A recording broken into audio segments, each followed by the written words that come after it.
Hey, what's up, everybody? I'd like to welcome you guys to our first episode of Tap In with Fred and Mauricus. We definitely appreciate everybody tapping in to hear what we got to say today.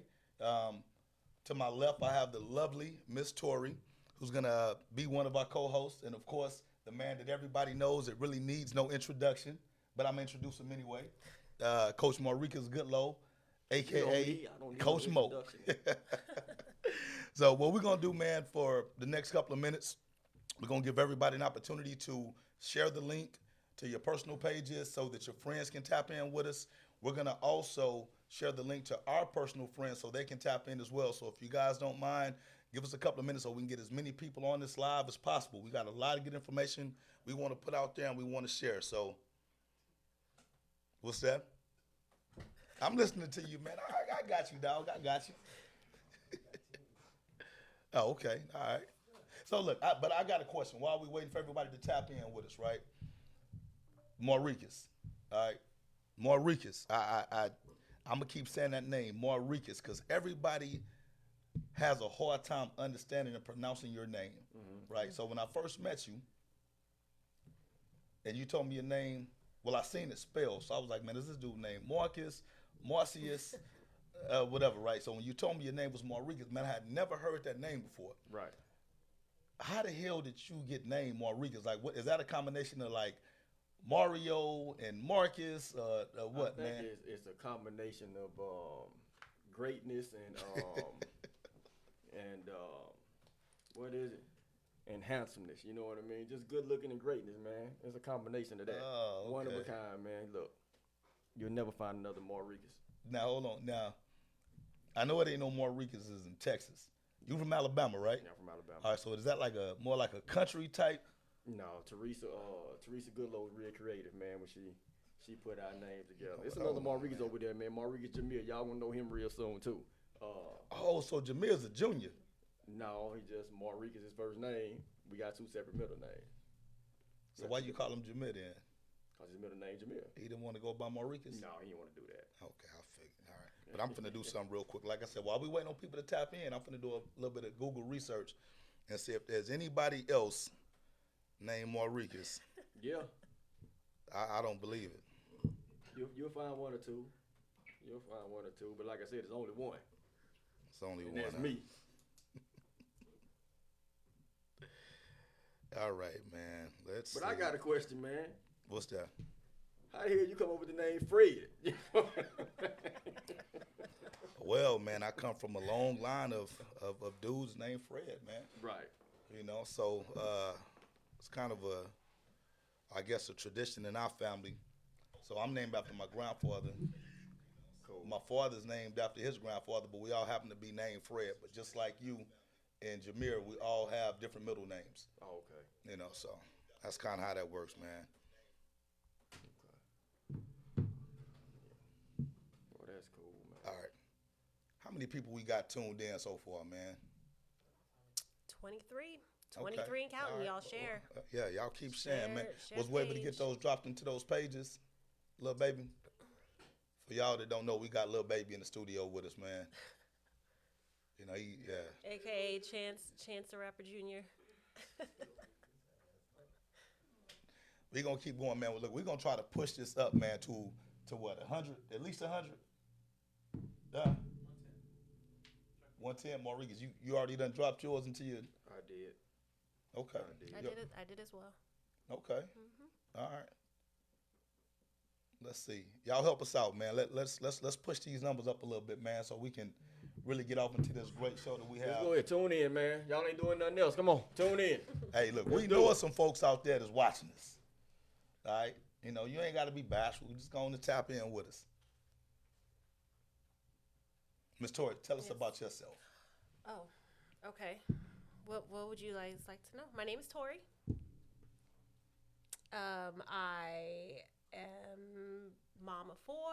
I'm on here, about to just co-host and really moderate, make sure y'all don't say nothing crazy, and Okay. really just, get to hear everybody's opinions and talk about the things that not everybody wants to talk about, controversial sports, what's out there, and just really get down and dirty with all the subjects that we got coming on. All right. Well, that's good Yeah. stuff, man. That's Yeah. good. We appreciate you. We Of appreciate you. course, of course. I'm happy to be here. Thank you for the invite. So I see we got a few outlaws, man. So definitely shout out to all the outlaws that have tapped in with us. Much love to y'all. Y'all see I'm repping my hat. Quick shout out to Texas Silk Screening and Embroidery. You know, all you outlaws, if you guys are looking for any silk screening needs or whatnot, you definitely want to make sure that you hit up Texas Silk Screening and Embroidery. You know, they're the ones responsible for this nice throwback old school outlaw hat. So once again, shout out to those guys. All right, let's see. I see Stacy. I see Tim. What's up, baby? I see Mr. Martin on here. All right, Fraternity Athletics definitely in the building. All right, let's see. Anything else we want to just jump into while we wait? Yeah, man, we're gonna give a shout out to them DMF Ducks too, man. I got one in here.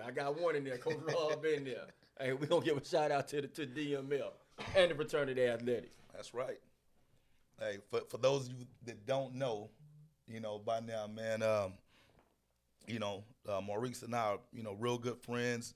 You know, kind of came into the youth sports situation, you know, about how long ago was that, man? Probably about 10 years ago. It's been a little longer than 10, man. Yeah, a little bit longer than that. Yeah. You know, we had the great opportunity to be on a Netflix series called Friday Night Tykes, and it just opened up a lot of eyes to youth football in the country. You know, so man, we've been through a lot together. You know, playing against each other, and then of course us coaching with each other. So man, it's a good guy over there, man. And you know, when it comes to you know, everything that we do, man, we try to collaborate with it. So as you see us being on the same podcast together, and then us also helping each other's organizations out, with just trying to give all the kids a great opportunity, you know, to learn the sportsmanship side of competitiveness. You know, so yeah, man, shout out to DMF Ducks, as well as the San Antonio Outlaws. No doubt, no doubt. All right, At the end cool. of the day, man, that's what this fraternity stand for. You know Yeah. what I mean? San Antonio Outlaws, DMF Ducks, man, we brothers. Right. You know what I'm saying? We're family organizations, and that's just something that we're gonna build on, man. And we're gonna try to get everyone in the city of San Antonio to try to create that mentality, Right. and maybe things go a lot better for us. Right. All right. All right. I see the numbers going up a little bit. All right. Yeah, I like that, man. So once again, we definitely appreciate you guys tapping in with us. First show, you know, I think Miss Tori may have some jitters, right? But it's cool though. I'm mean, good. Now, I'm good. Now that all the lights are on and you know we got into it, we stepped in. Would you say jumping 2 feet in, and we're here. We're here. I want to make this a thing that we keep going, and yeah, we're here. Right. Okay. Now we know Maurice is not camera shy. Not at all. You know, man. You know, he probably don't like when I say this, man. But you know, Coach Mo is probably the most loved youth football coach in the country, and that's although he hadn't coached in several years. I'm being honest I with can't you wait though. to see these comments say that's a damn lie. Now look, I can't hey, wait now to hold see on. that. Now hold on. Now we're not talking about the parents. We're talking about the kids. Kids. Okay. You know what I'm saying? This guy is beloved by all of the kids, man. Everywhere we go, on the national circuit, you know, one of the first questions I get asked is, "Hey, man, where's Coach Marcus?" You know, 'cause they still can't pronounce his name. Where's Right. Coach Marcus? And I say, man, he's gonna be back, you know, tapping in and, you know, getting his stuff back going. So it's good to see Coach Maurice, you know, man, get back on the football field with his guys, man. So, you know, that's definitely a blessing for all of us, man. Yeah, man, I appreciate that, Fred. And, you know, I don't want us to get on here and get all sentimental and everything like that. But at the same time, man, you know, the same love I get, you know, you get that same love from everybody, too. Right. You know what I mean? So, man, I've coached with you.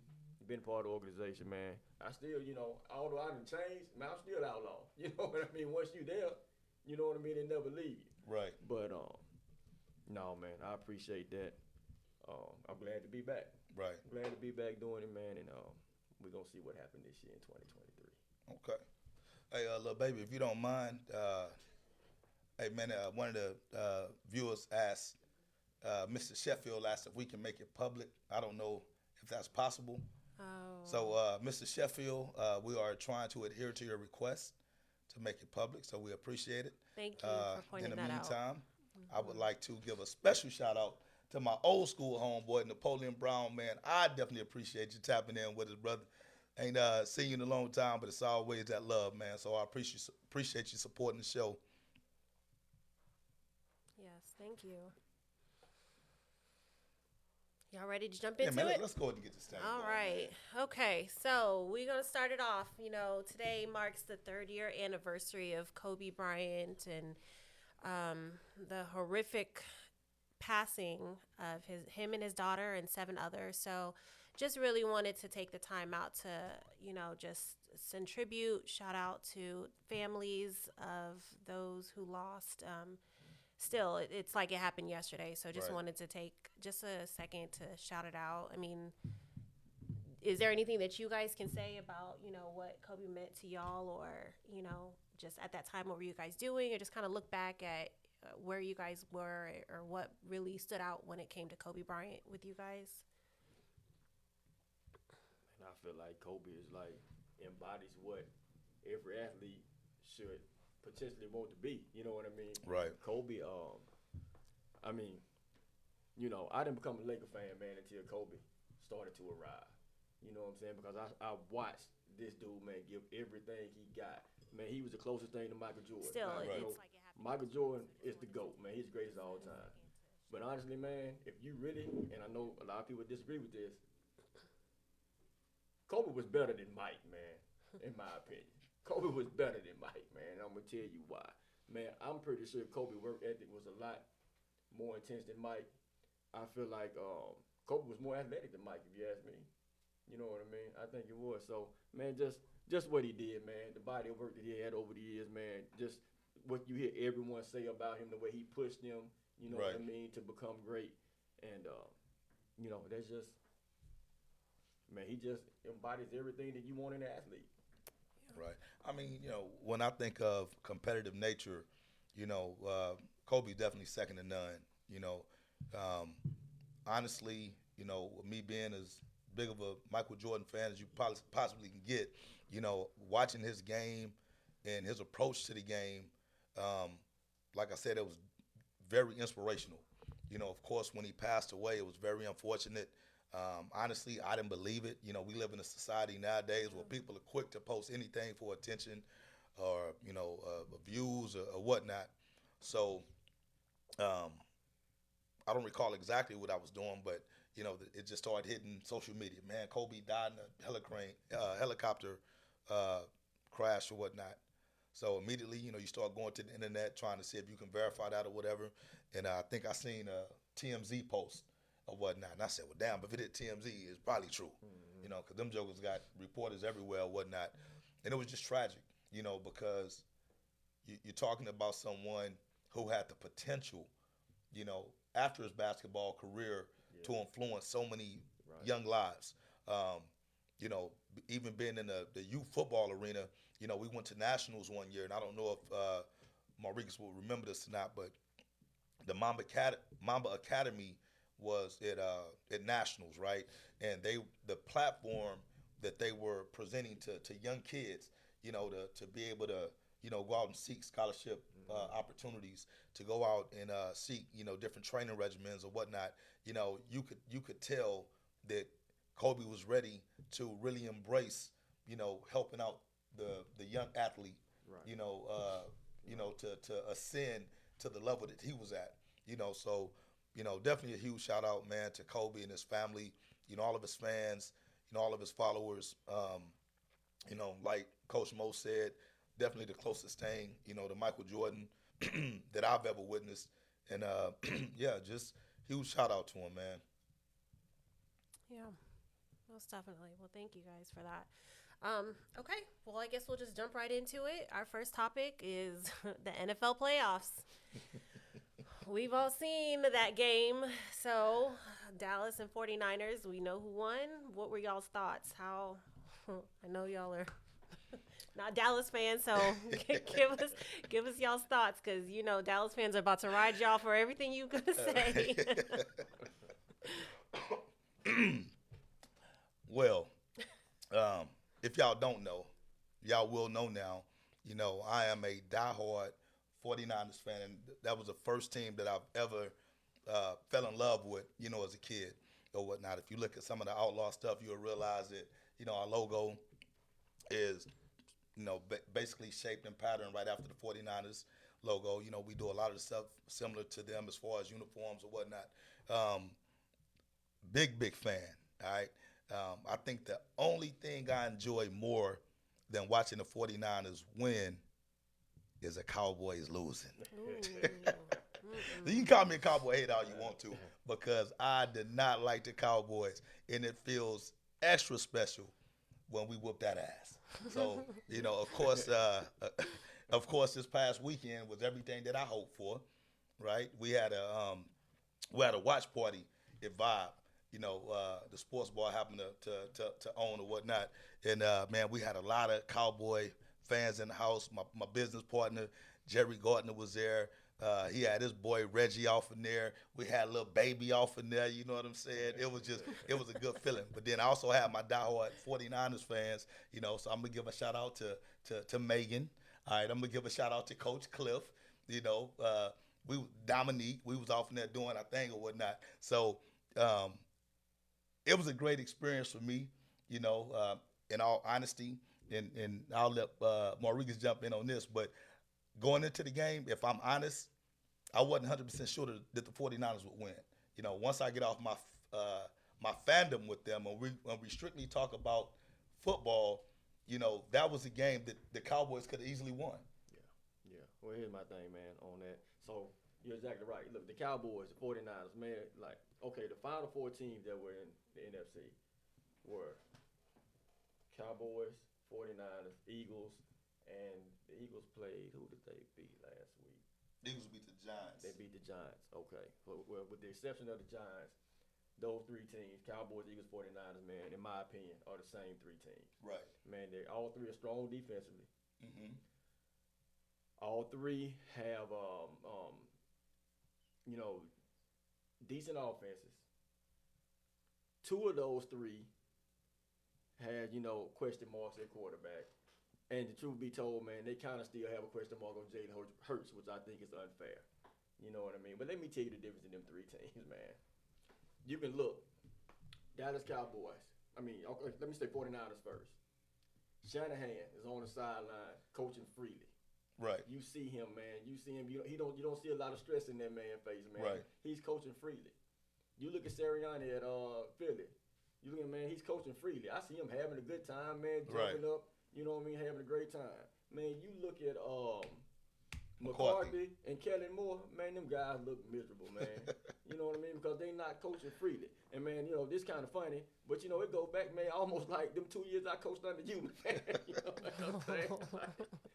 Man, them 2 years, man, I coached under you, man.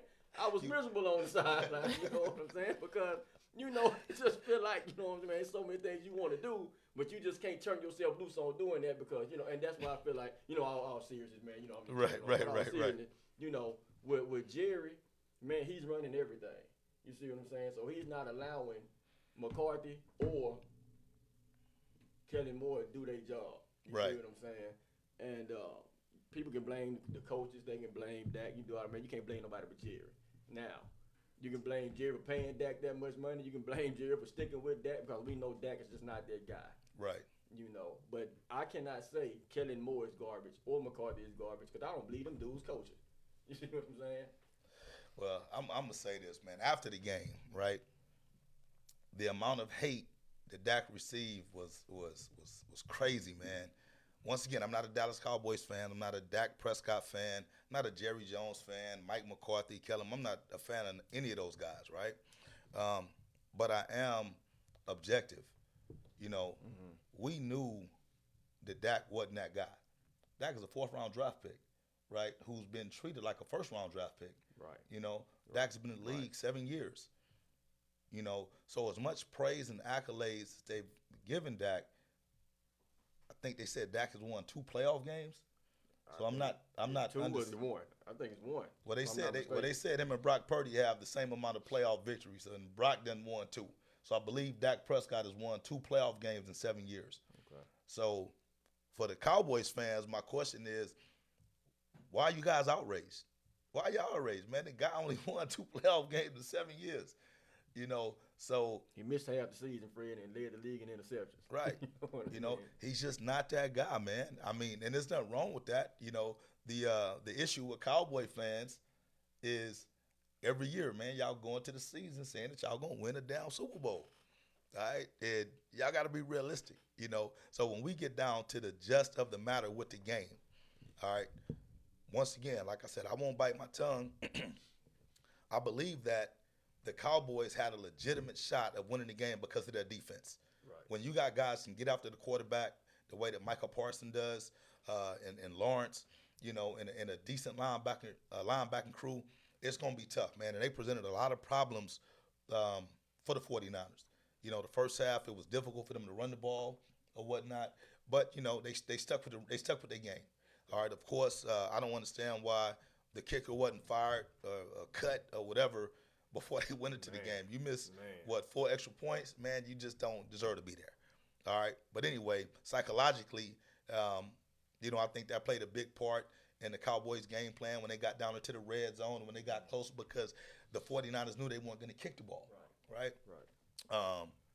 Needless to say, you know, they had their opportunities. It was only a 7-point game. They had the opportunities, man. But they always have opportunities. Like, that's 2 years in a row that the game came down to the wire, get the same team, man, and they didn't execute. Clock management, man. Horrible. Yeah, clock horrible. So, I mean, that's something you can't blame on. You know what I'm saying? You can't put that on the coaches. Right. But, man, until, you know, I feel like Jerry finally gets somebody in there that he really turned the team over to, Right. man, they're going to be in the same boat every year, man. Same boat every year. Man, I watched the episode of First Take, right? And it's crazy, man, because Ron Clark made a comment, right? And I didn't even know how to take this comment, man. But he made a comment. He says, man, like Jerry Jones' life depends on the Cowboys winning the Super Bowl, man.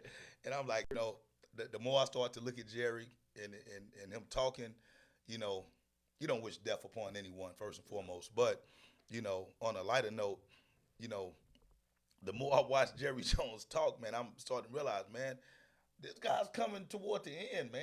Yeah. You know, so what's going to be his legacy? What's going to be his legacy? You know what I'm saying? I mean, Emmett, Mike Irvin, Troy Aikman. yeah, but, you know, I'm going to use Lil Baby over there again. Look, man, Lil Baby 21 years old, man, so he don't understand. He brought up a point up to me as we was watching the game together. He said, I've never seen the Cowboys win. And I said, you never will see them win. All right? You know what I'm saying? Until Jerry Jones is probably gone. You know, because the coaching staff that they have in place, I just don't feel is qualified. Yes, Mike McCarthy has won the championship in Green Bay. All right? A lot of folks, you know, have forgotten about that because he did it with, who was it? Aaron Rodgers, right? Yeah, He won it with Aaron Rodgers. You know, but it just seems like the Cowboys are so far away. So my question to you guys is this: like, where do the Cowboys go from here? All right, because the defense is Quinn. You know, man, hey, you know he did this thing. You know, man, holding the 49ers, who at that point were averaging, you know, the most points in the NFL. I think which was a 34 to 19 points. Man, that's like 2 touchdowns less than what they normally score, and then you still lose a game. You know, that's just not a good feel, man. You know, I'm gonna sum my stuff up with this, man, because you know, all y'all Cowboys fans, you know, I made a lot of fun on y'all on social media, man. Every Cowboys meme I could find, I just posted it to my page, man. I wanted to stick it in y'all bag because all y'all did was talk all this noise, right? But there was one particular play, the last play of the game, man, when they had Zeke line up as center, and he got his ass destroyed. Yeah. All right, man. To me, that was the epitome of somebody literally slapping you in your face when you down, man, kicking you when you down. Yeah. he can't run the ball worth crap, so they put him in center and let him get ran over. You know what I'm saying? To me, that's what the Dallas Cowboys have been reduced to. They did a that gimmick on purpose, organization. Man. They knew that was Zeke's last play with them. So, we're going to put this in here and let him get killed on this last play with us, man, because he ain't gave us nothing the last 3 or 4 seasons. You know what I mean? No, seriously, you can't say where they go from here, man. They got a lot of issues they need to fix on the offensive side of the ball, man. And like I said, or like you said, until Jerry is, I'm not going to say dead, but until he decides, you know what I'm saying, do something different with their group, man, they're going to be in the same boat every season. That's what somebody said in the comments. They said it was Jerry. Some people say it's Dak. So, I mean, I think they got a whole lot of Probably stuff a combination of everything. Yeah, it's got a whole lot of things to really work on. Now, Dak is, mediocre. He is mediocre. You don't think he's a problem? He's a small percentage of the problem. Jerry is the problem, and then it's Dak. Man, okay, let's go back and we'll get off the subject. But let's go back to the successful seasons that Cowboys did have. When they had Jimmy Johnson in there. You talking about back in the 90s? Yes, when they had Jimmy, back in the 90s, all right. When they had Jimmy Johnson. Okay, Jimmy Johnson won 2 Super Bowls. What Jerry do to him? He fired him. He brought in Barry Switzer. Right. Okay, he was winning. Fired him. Okay, since then, he had Bill Parcells, another strong-minded coach. I think Parcells actually was doing well with them. He was kind of turning it around, and then what happened? Right. Fired him. Got rid of him. So McCarthy come in. Yeah, they done won some games, but he made some of the dumbest decisions, man. I would say it's more, like I said, with clock management, putting Zeke at center. Right. Stuff like that. His job is secure. Right, because Jerry got control of that. Because he's one of Jerry's boys. Right. He's one of Jerry's boys, man, and as long as he complies, he'll have a job, right? Me and my pastor, man, we talked after the game, man. We had a good conversation. I see you on there, Pastor Marshall. Appreciate you tapping in with us. We had a lengthy conversation because he's a diehard Cowboys fan, right? And he made a great point to me. He says the reason why I feel as if the Cowboys are going to have a hard time is because none of those guys seem afraid to lose their job. The tight end, right? He made 2 critical mistakes on that last drive. The first one is he didn't get out of bounds, right? He didn't get out of bounds, man. So the clock kept going. They lost time with the clock. Then the second one, he didn't drag his feet, right? But nothing happens to these guys, all right? Nothing happens to them. Dak throws 2 interceptions. I don't see anybody interacting with Dak in a negative manner saying, come on, man, you got to, give me the ball or whatever and stuff, right? You have, once again, the coaches, poor clock management. And after the game, all Jerry says is, man, I got faith in these guys. Yeah. I'm like, they just showed you who they are, right? Big time. So all I'm going to tell y'all as Cowboys fans, man,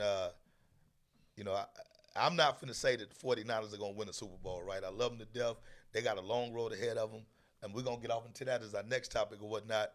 But I know for the next few seasons, the 49ers will be whooping on the Cowboys because the 49ers, unlike the Cowboys, are making strides to put the right guys in place to go out and win football games. All righty. Well. So that leads us to our next question. Predictions. Hey, I'll give you mine right now. 49ers go down this weekend. Okay. I doubt it. 49ers go down I this doubt weekend. it. Philadelphia Eagles, the most complete team in the NFL.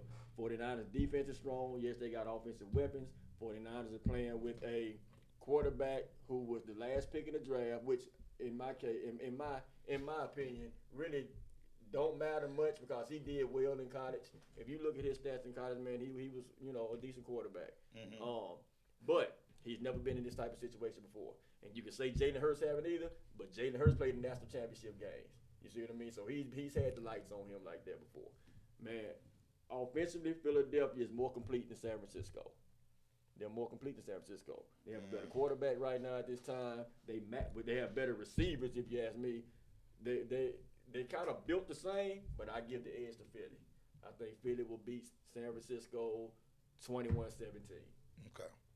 So all my Niners fans that are tapped in right now, they know that was the biggest load of BS they'd have never heard. They know that. all right? Because for one, the 49ers average more points than any team in the playoffs right now. Okay. All right. Now, does Brock Purdy have some limitations? Of course. As you mentioned, he was the last pick of the draft, Mr. Irrelevant.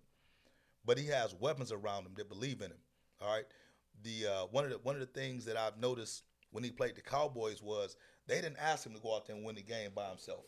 All right. And I don't think that they're going to ask him to do that against the Eagles. Probably won't. You know. But he's going to have to make more plays against the Eagles than he did against the Cowboys. He's going to have to make plays. Okay.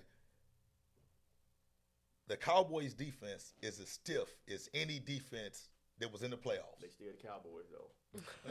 You know, I agree with you. I agree with you on that. But, you know, Trent Williams made Michael Parsons look like a kid. Michael Parsons disappeared that game. And I don't think anybody that's a football fan understands how significant that is. Yeah. Trent Williams is an all-pro, future Hall of Famer, right? This guy can control a lot. He can control anybody.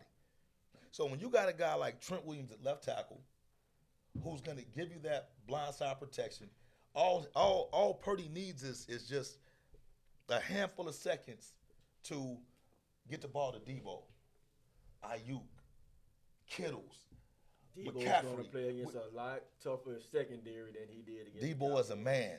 His name is Debo for a reason, dog. That boy be taking people chains, man. He did against the Cowboys, man. Well, you know, I think against the Cowboys, man, and I'm going to get the Cowboys defense credit. They limited the windows that Purdy had to throw the ball into. Even though I do feel like Philadelphia's secondary is better than the Cowboys secondary. It is. I'm just not sure if up front they're going to bring as much pressure. You know, so once again, you know, there's enough film out there on Brock Purdy now. He's no longer a rookie. So when people say he's a rookie, you know, that was probably for the first few games. There's enough film out there on Brock Purdy to where these guys are going to dissect his play. You know, they have tendencies on him and things like that. But Shanahan, to me, is a better coach, right? So I think he's going to be able to scout himself to put Purdy back in a situation where he becomes effective. And you're right about that. Look, and here's my thing. Man, Shanahan is a better coach. Right. And, man, you hear a lot of people in the media always giving Shanahan his props for what he do offensively, right? Shanahan still ain't won shit, though. You see what I'm saying? He still ain't won nothing. You know what I'm saying? Yeah, he made it to the Super Bowl. Cool. He lost. Man, yeah, he get into the playoffs. You know what I mean? He don't win in the big moments. Philly, in the last couple of years, I think they got one in the last, 5 to 10 years. But not with that team, though. Not with the coach. But this team is better. This team on paper is better. This team statistically is better. Well, wait, okay, so the Philly who did they beat in the first round? New York Giants. No, my bad. Okay, Philly had to buy the first round. That's yeah, why. and they played the Giants that first game. Now, I think it's safe to say that the Cowboys was a lot better than the Giants, right? Yeah. So up to this point, like my man Simmons is saying, the 49ers ain't the Giants. You know what I'm saying? Right. The Giants probably was a team that least deserved to be there, right? So, once again, in my opinion, I'm going to give Jalen Hurts his flowers now. Yes. Because they about to bury him. No. I'm going to give him his flowers now, man. I'm proud of everything that Jalen Hurts has overcome. You know, in college, feel like Nick Saban screwed him over, right? Dude transferred and was still a potential Heisman candidate. I love everything this dude embodies, everything he stands for as a leader. You know, he's a lead by example, lead from the front type of guy, right? Love that about him. Mm-hmm. I'm being objective here. I'm not saying this because I'm a 49ers fan. Few people have picked the 49ers to win. All right, I think they got the Eagles by 2.5, 3 points or whatnot. I ain't looked at it. And I'm assuming that only because they feel like maybe the 49ers are banged up a little bit because they went through a very physical game with Dallas. Meanwhile, the Giants cakewalk through that. Quarterback play, right? All right. So going back to Jalen Hurts' college days, right? You're a big Alabama fan. All right. You remember when we talked about this years ago when Jalen Hurts got benched in a national championship game, and they brought in Tua, right? Mm-hmm. Why did they bench Jalen Hurts? Because Jalen Hurts had receivers running free all all season, not Right. only that game, and wasn't able to find them. He wasn't able to find them. Right. So, do you think, excuse me,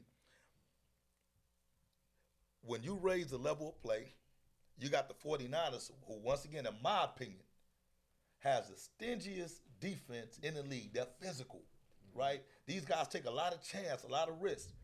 I can't see Jalen Hurts having them windows to throw the ball to. They're going to take chances because they don't believe he can get the ball to the open guy. And those chances are going to kill them. And I'm going to tell you why. Man, what's his name? Jalen Hurts. Yeah. Man, he's going to zone read the hell out of them. If they come in here, man, Oof. if they start trying to play over aggressive, trying to tee off on that dude, he gonna zone read the hell out of him. And he's gonna zone read or he's gonna RPO him. You know what I mean? One and two. So as soon as y'all linebackers trying to tear off on him, boom, here go Devontae or AJ coming across on the snap. Or boom, I'm gonna pull this thing, I'm gonna pick up 20 here and there, and I'm just gonna nickel and dime until we put up either 3 or 6 on you. Right. And Okay. then we're going to turn around and we're going to put it on Purdy, have him shook, and we're going to walk out of there, man. We're going to the Super Bowl, man. You know what I'm saying? So And just you're going to feel the way the Cowboys feel this week. That's how you're going to feel. well, I know that's what all the Cowboys fans want, but I'm gonna say this: we licking our chops, hoping that Jalen Hurts pull that ball down because he's a physical runner, right? But Jalen Hurts ain't as fast as people think he is, right? You seen our linebackers, right? Yeah. You seen the 49ers linebackers, bro. Them jokers is fast and they physical. You seen our D-line, right? So when Jalen Hurts is pulling that ball down, tucking it in his belly, trying to get up the field, we going to light him up. And I'm not sure if Jalen Hurts is going to last through the game. Man, So- if so- Purdy is, though. Yeah, Okay. yeah. Purdy going to last through the game, man. All Trent right. Williams and homegrown San Antonio outlaw Spencer Burford is going to be in there to protect Purdy. All right. So I had to give a shout out to Big Spence, man, with the San Francisco 49ers, man. But my prediction for the game, all right, I'm going to say 49ers 24, Eagles 13. Wow. And mind you, one of them touchdowns that the 49ers is gonna get is gonna be a defensive touchdown. Okay. All right. All Now right. we got to talk about Cincinnati and KC. That's who's winning the Super Bowl. Cincinnati Bengals winning the Super Bowl. You know what I mean? That's who's going to win the Super Bowl. Cincinnati Bengals winning the Super Bowl. So it don't even matter what happened over there. I just want Philly to beat San Francisco. You know what I mean? Because so it don't even matter what happened over there. Well, hold on. Because Who's your Cincinnati team? winning the Super I'm Bowl. just curious. Who's your team, Who man? are we really going for, though?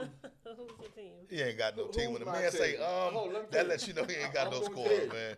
Whoever Fred team playing against, I'm for the other team. So this week, Philly my team. All right, so I'm gonna be on the opposite side once again. You know, I like Joe Burrow. Liked him in college. Man, it's just something. He got the it factor. Yeah. It's just something about that dude with him being as young as he is. The He's a confidence. winner, man. You know, He's a winner. it's like you don't know if he's confident or he's cocky or conceited, all three combined. But he's definitely a winner, right?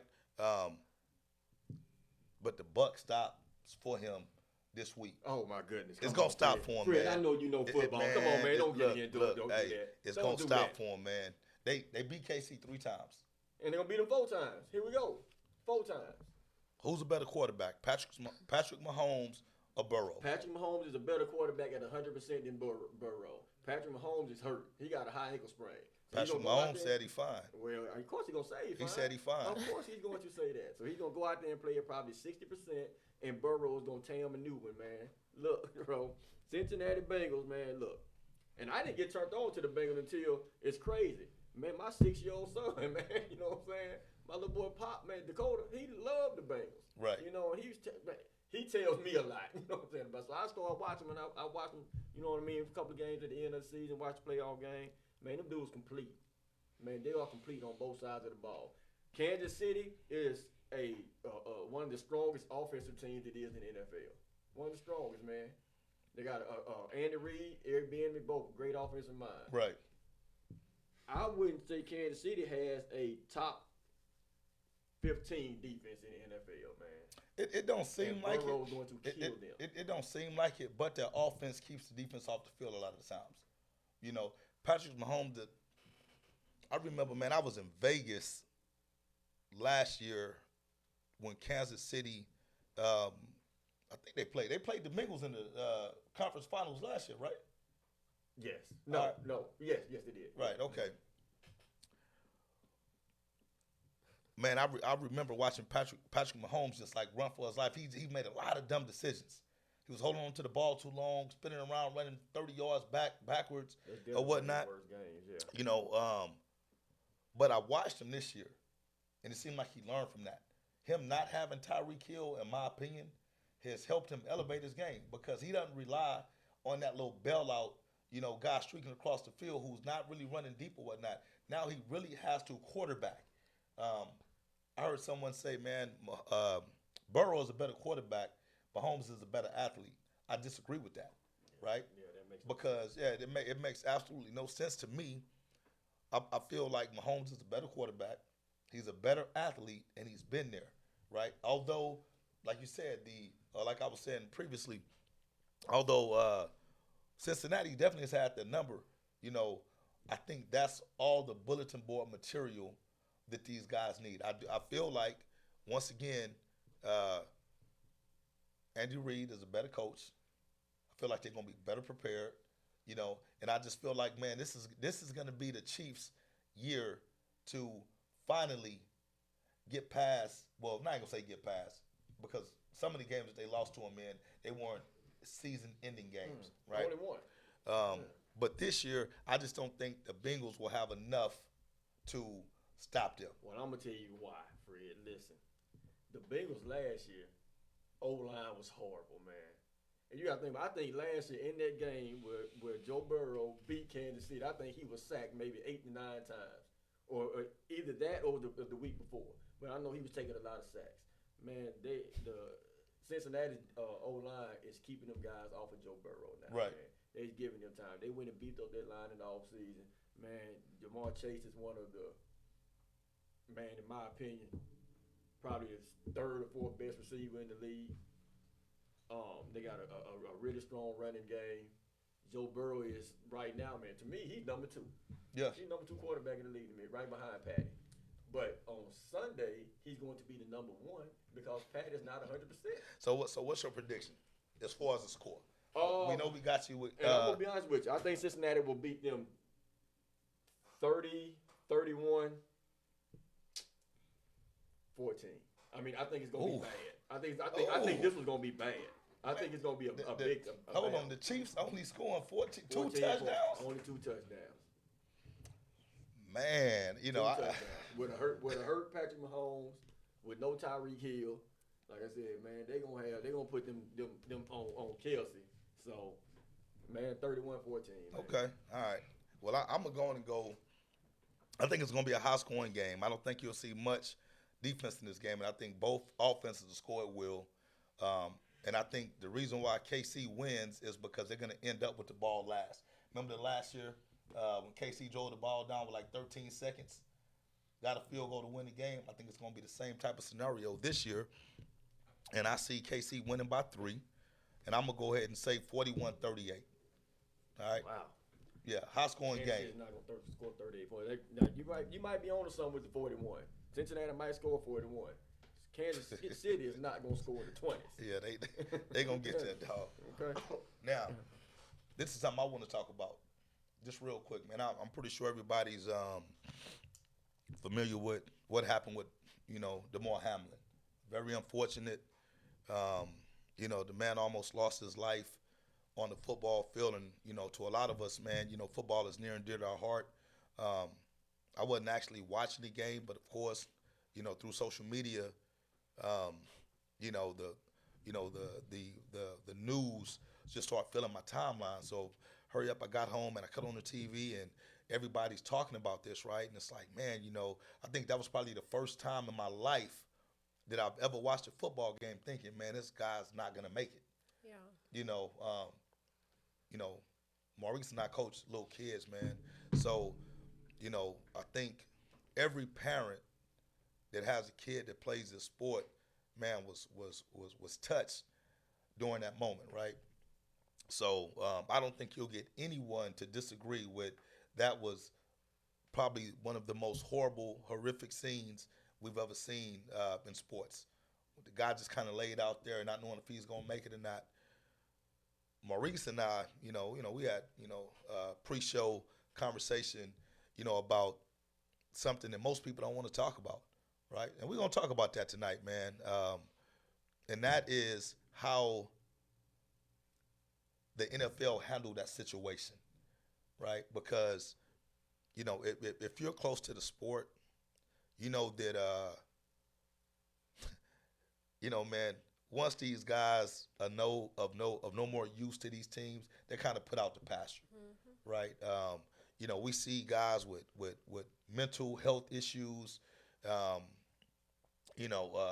drug issues, just physical health issues or whatnot, and they don't receive near the level of care that I personally feel that they should get as former NFL players. Man, this is football at the highest level, right? It's billions of dollars, being made from the sport.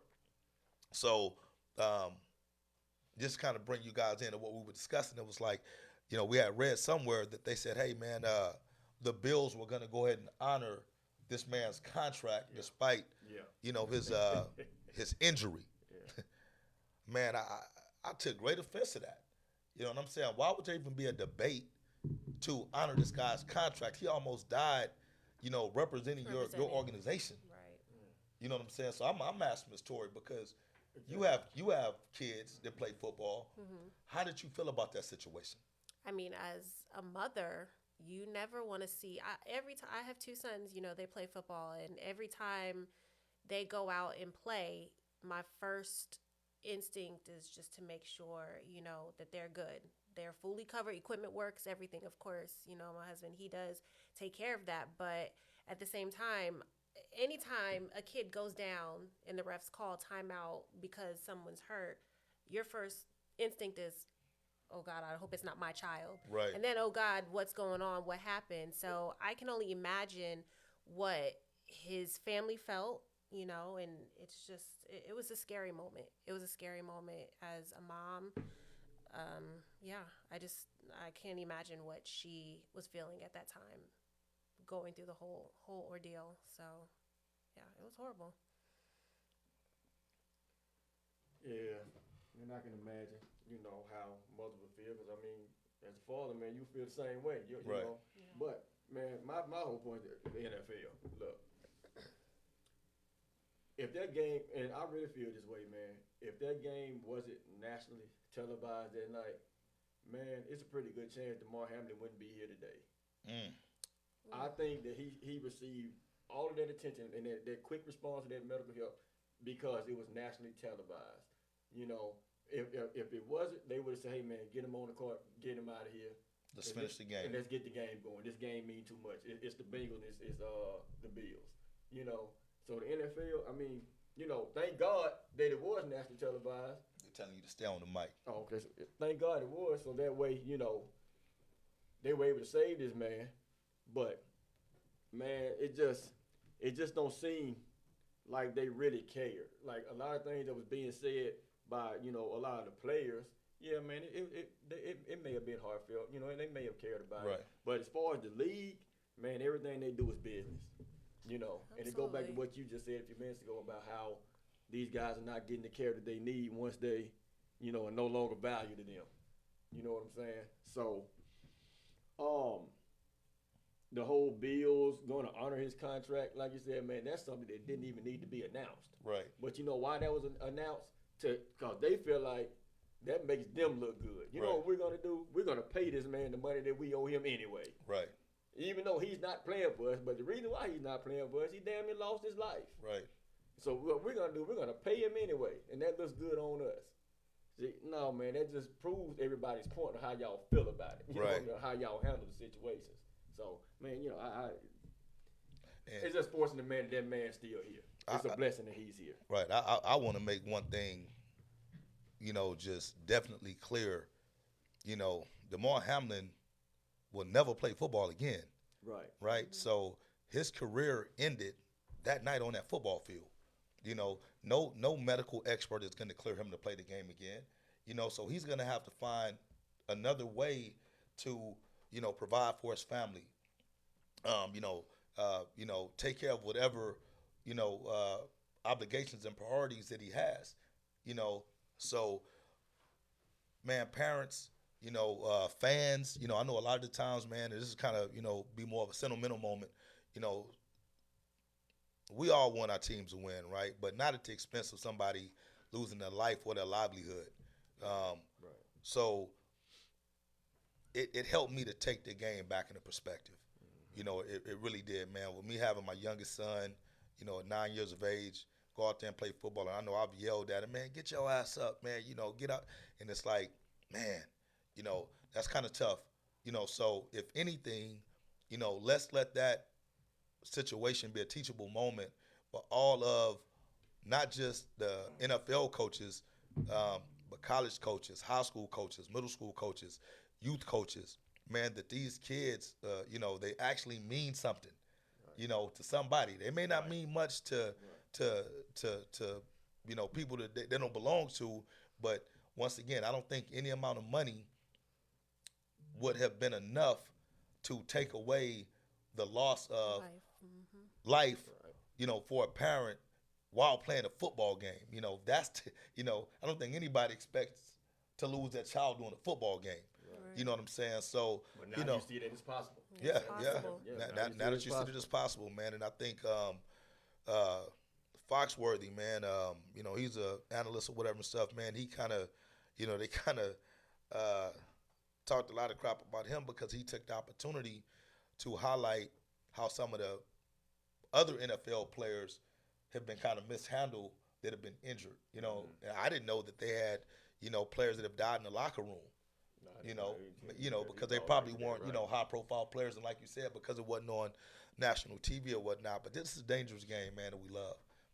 So once again, man, if you guys, are fans and true fans, we want to see our teams win, but definitely, man, let's keep all these players, man, in prayer that, regardless of the outcome, man, that all these guys are able to walk off the field, on their own, man. So I have a question. So knowing that happened on a national level, and thank God they had somebody there to to handle his situation properly, bringing it back to city/state level, do you think we as organizations, since you both have your own organization, are we fully prepared for a situation like that? Do you put it on yourself and say, hey, have I done everything that I can do to prepare my team, my organization for a situation like that? Well, I can tell you right now, speaking for us, because like I said, I'm starting up new again, but I've been there before, and I've been around other organizations, and I can tell you right now, and it's not one organization that I can think of that can say that they are prepared for that. Right. No, you're not, because that's something that I don't think any of us are educated on. Like, having a medic there for if something like that happened in the youth football game, the medics that we have on site would not have saved that kid's life. Yeah. You see And what I that's a mean? scary So thought, it's- thinking about that Right. as a parent. Right. So, the truth be told, I don't know how we prepare for that. That's something that need to be brought to the table where what we all talk about collectively. Right. How can we prepare for something like this if it happens to one of our kids out here, in our program? right. Because it has to be something that we got to sit down and talk about and see what if it means something to anybody else. Right. You know what I mean? I know it means something to me, it means something to you, pretty sure it means something to a lot of these parents. But that's something we definitely should sit down and talk about as organizations and see what we can do to be fully prepared Right. if something like that was to happen. Is it likely? No. But at least we saw and we are aware now that it could, Right. So, I'm thankful, at least in the San Antonio Outlaw organization, that we have, team moms like Miss Tori, because she's actually one of our team moms, and the other team moms that we have in the organization. Because I received a phone call like the next day, and the first thing that they said is, "Fred, we need these machines." I guess they're called defibrillators. I'm not big on the medical side of it or whatnot, but I know we have a lot of parents that have medical backgrounds, and Miss Tori as well as Miss Paris were like, hey man, we have to find a way to buy these items because, you know, as you saw, they were able to help assist in saving that man's life. Right. So that's definitely something that we're going to look into, and we're not going to spare any expense to make sure that we have those at our home facilities. Possibly even take them on the road with us if we need to. AEDs. Right, AEDs, that's what they're called. So, thank you, Paris. you know, that may be something that collectively as a youth football community that, you know, we need to bring to the table when we discuss, you know, different requirements for the leagues that we participate in. So, if you were praying for Damar Hamlin, continue to pray for this gentleman. You know, his fight is definitely not over. You know, I know the story's not as big anymore, so you probably won't see him as much, especially since Buffalo is, out of the playoffs. But, you know, that guy's still going to need our prayers, you know, in the long run, you know, not only for his health, but, you know, really just to take care of his family. I'm pretty sure he has a lot of folks depending on him. So definitely keep him in prayer. I agree.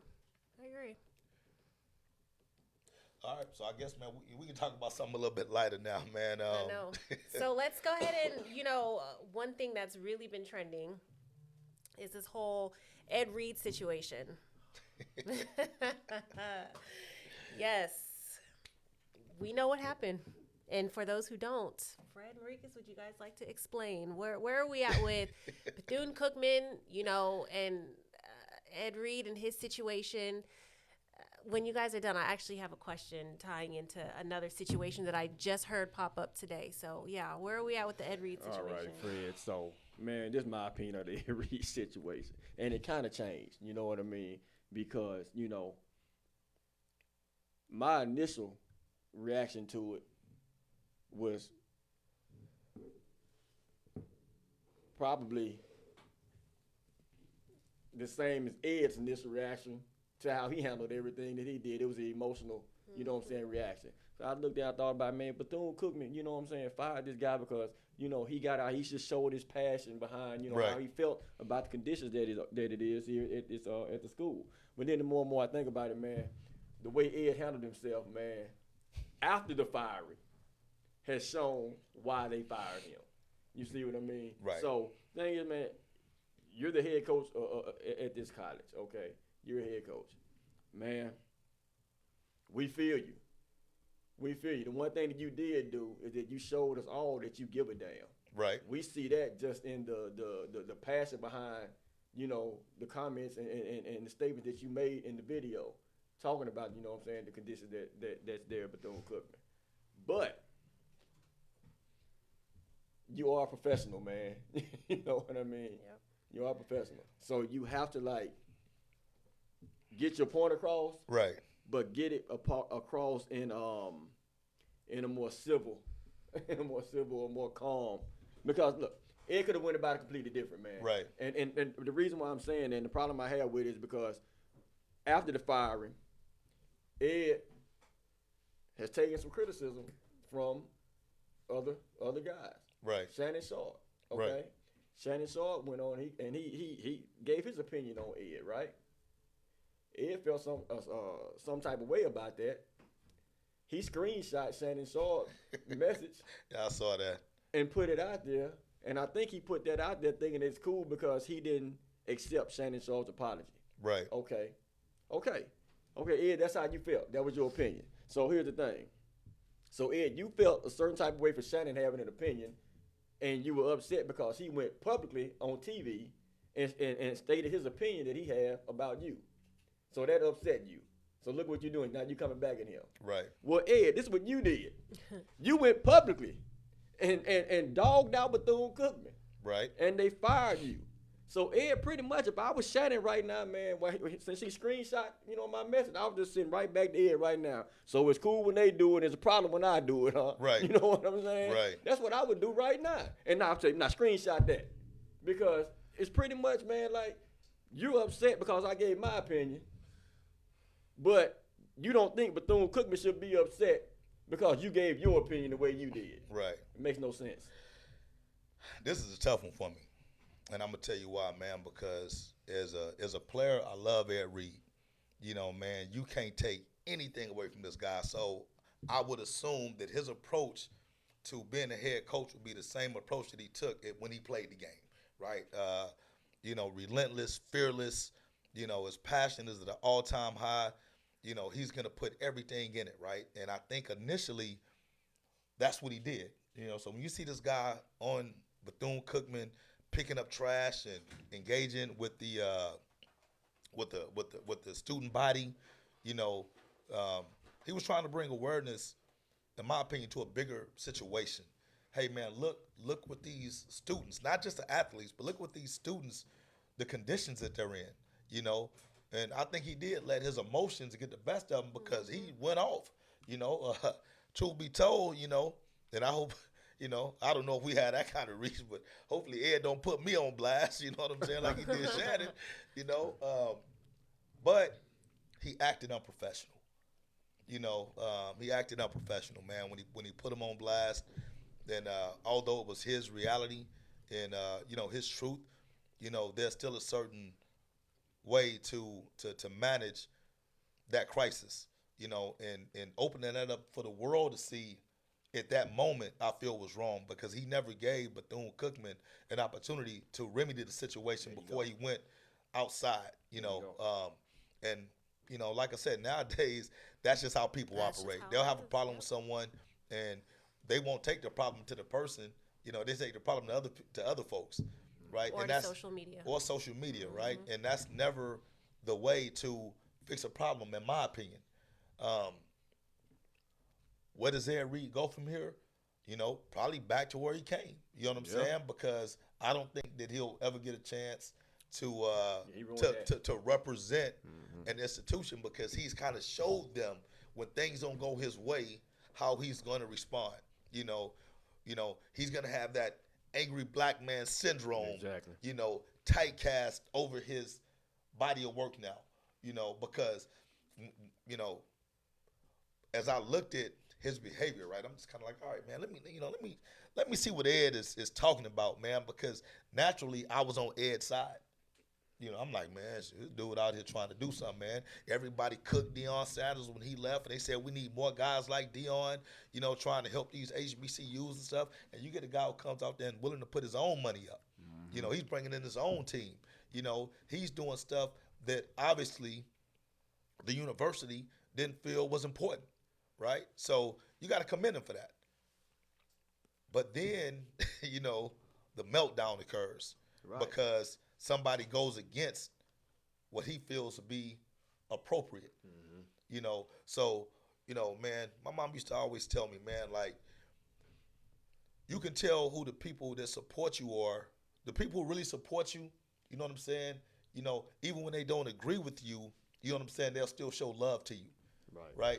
And in this particular case, I don't think Ed Reed gave the university the opportunity to show that love by saying, hey, Brother Ed, you know, we appreciate everything that you brought to the university and trying to do. We're just not in a position right now They showed to do love that. when they hired him. They showed that love then when Right. they hired him. But on the flip side, if they vetted Ed Reed, probably the way that they should have known what they were getting.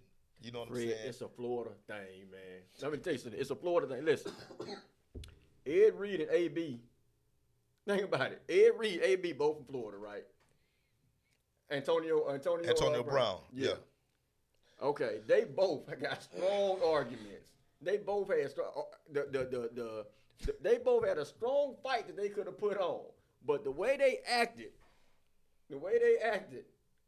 don't give them a fighting chance now in their situations. AB Florida boys, man. Listen, man. AB just a Florida damn boys. fool, man. Like I don't even want to discuss. And Ed putting himself out there as a damn fool. By the way, and listen, don't get me wrong. I'm not saying he's a fool because I feel him because I was on his side too. I feel him because he was coming out with a lot of passion. Man, Right. I've done that in the past. Man, I've got myself in trouble by being overly emotional with what I'm trying to get across. So I felt him, but man, like you said, man, you got to be a professional. Well, let me ask you this. With the situation with Ed Reed and even Deion Sanders, for that matter, man, in some form of fashion, do you feel like the HBCU culture is being exposed? Oh, You know what yeah, I'm saying? definitely, Because definitely. you got two former professional athletes going back, and they're doing what they're supposed to do, right? That's to give back, reach that hand back out to help these other kids out or whatnot. And both of them have similar stories, and the resources are not there. When you got to call up your celebrity buddies to donate money, you know what I'm saying? When you have to do all this leg work on your own, you know, um, to equip a football team with helmets, to get a practice field, to get better uniforms, you know, I'm like, man, if I had a 5-star recruit as a child, would I send my kid into those conditions No. to further the culture? Right. Because I think we all want our kids to be proud of being black or African American or whatnot. But are you willing to risk your kid's future and take away from what they could possibly have when you compare an HBCU to the the least favorable Power Five, right? I mean, I've I done been to a few HBCUs, man, and all I'm gonna tell you is this, I went you to know, one. man, it's tough, man. I done seen middle schools, and this ain't no exaggeration. So for those of you listening to what I'm telling y'all, this is not an exaggeration. I've seen middle schools with better facilities than some of these HBCUs. I'm not gonna tell you which one. I went to a HBCU for a brief stint. Look, Which one did you go to? I'm not even gonna mention it. When I say it, everybody gonna know. Fred, here's my dorm right here. Here's my dormitory. There's the projects. Right. You see what I mean? It was like, man, dudes used to jump the fence in the project. Man, one dude jumped the fence one night, came to the door and punched the dude in the nose, man, talking to his sister. But that's what I'm saying. That's the type of conditions, you know what I mean? Right. I mean, that that's the they are case for in. most HBCUs, though. 'Cause Yeah. I went to one, too, and it was smack dab in the middle of the Now, project. it's a nice one. It is a lot of nice ones. The one I had, went to, it was right there in the project. But Fred, to go back with you saying about what you want your kid to go there, Dion took his kid to a HBCU. Now, granted, he's the coach. He took his kid there, man. Somebody broke in and stole everything they had. You know what I mean? Think about it. Stole all the stuff. Allegedly. Allegedly. But, man, and they say it was so much money that Dion had put in and that he was supposed to get back that he never got back, stuff like that. So, man, and that's not dogging HBCU because, that's our people. I love it. Yeah. But you can't. It's like me and you, man. Just sometimes, man, Fred, you do some stuff I can't defend you, man.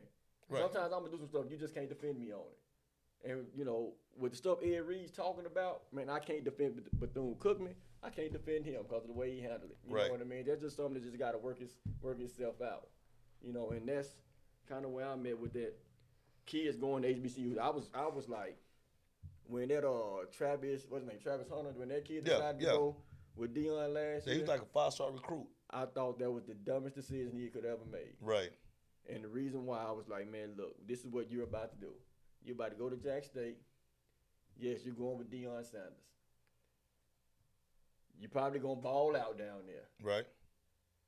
You're not going to get half of what you could have got if you had went to a Georgia or Florida State. Right. In your first year.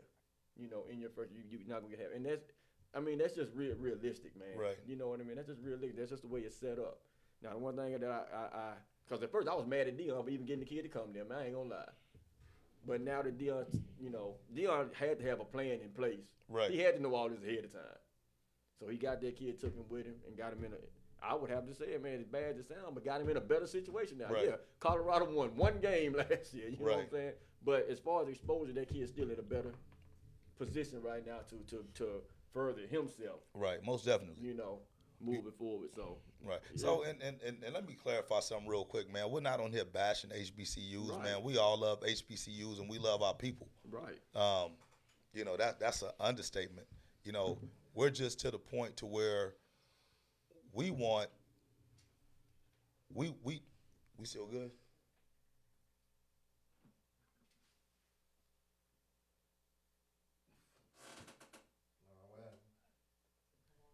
just said multicam disconnected. All right, if y'all can hear us, just give us a second. Can they hear us? Hmm? Can they hear us?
All right. So forgive us. We had a few technical issues, but we are back live.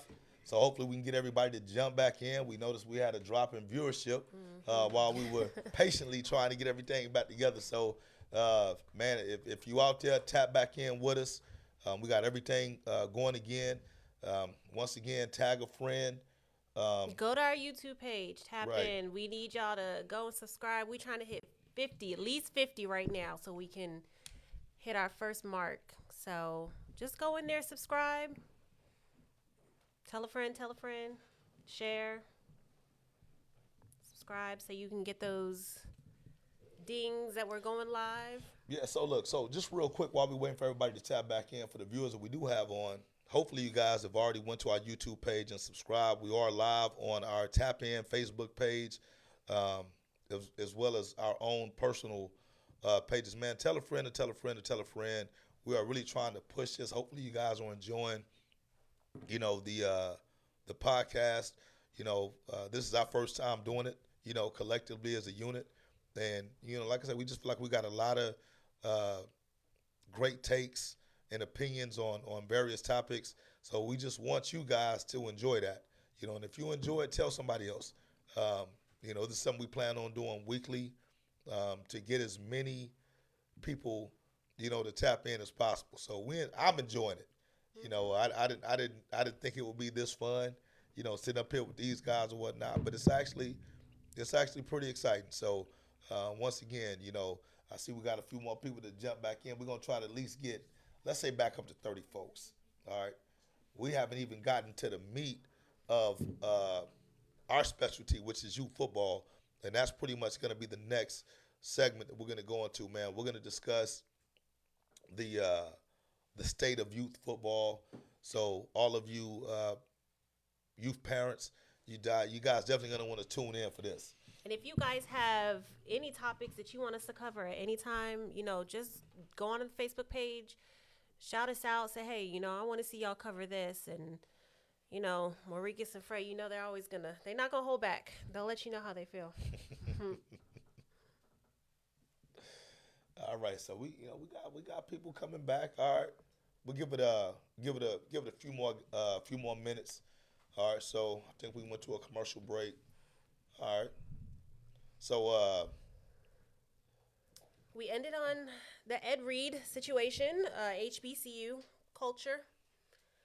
During the break, we kind of discussed, there was a news story that had just recently come out about Florida quarterback commit who had his scholarship revoked by Florida, but then turned around and received an HBCU scholarship. His Florida scholarship was revoked because he on live was rapping and had said the N-word very distinctly. Now we have to distinguish. This was a Caucasian young man. All right. Yes. So I think we have some opinions about it.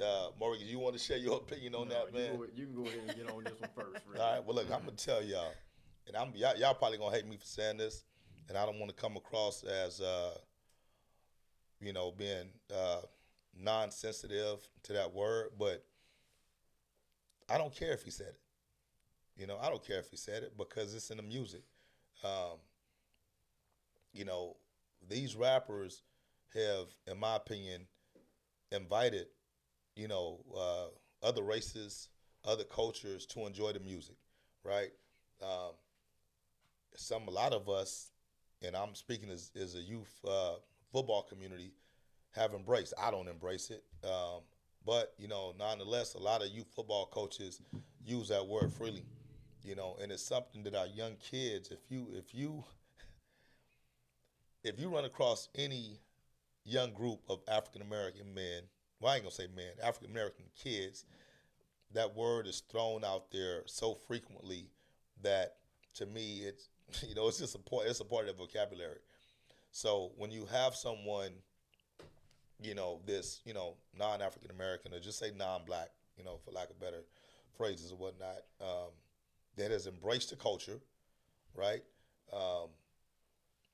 And knows all the lyrics. I don't think he was using it in a demonstrative way as far as saying, hey, man, you inners or whatever. You know what I'm saying? He's rapping a song. You know, I mean, I have a 9-year-old son, that listens to rap, right? So um, some of the stuff that he listens to, I don't agree with it. So I'm like, hey, man, you need to cut that off.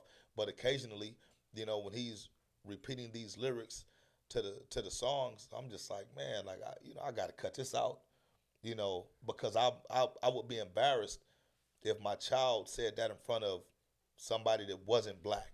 I really should be embarrassed, period. But let's be real with it, man. Like, I don't use the N word publicly um, because I don't want to be a hypocrite, when somebody calls me out on it, right? If I'm in a let's say if me and Maricas are having a conversation, private conversation, right? How often do you think we use that word, man? Pretty frequent, right? Every other. All right. word. So I'm not gonna say I don't use a word, I just don't use it publicly, you know.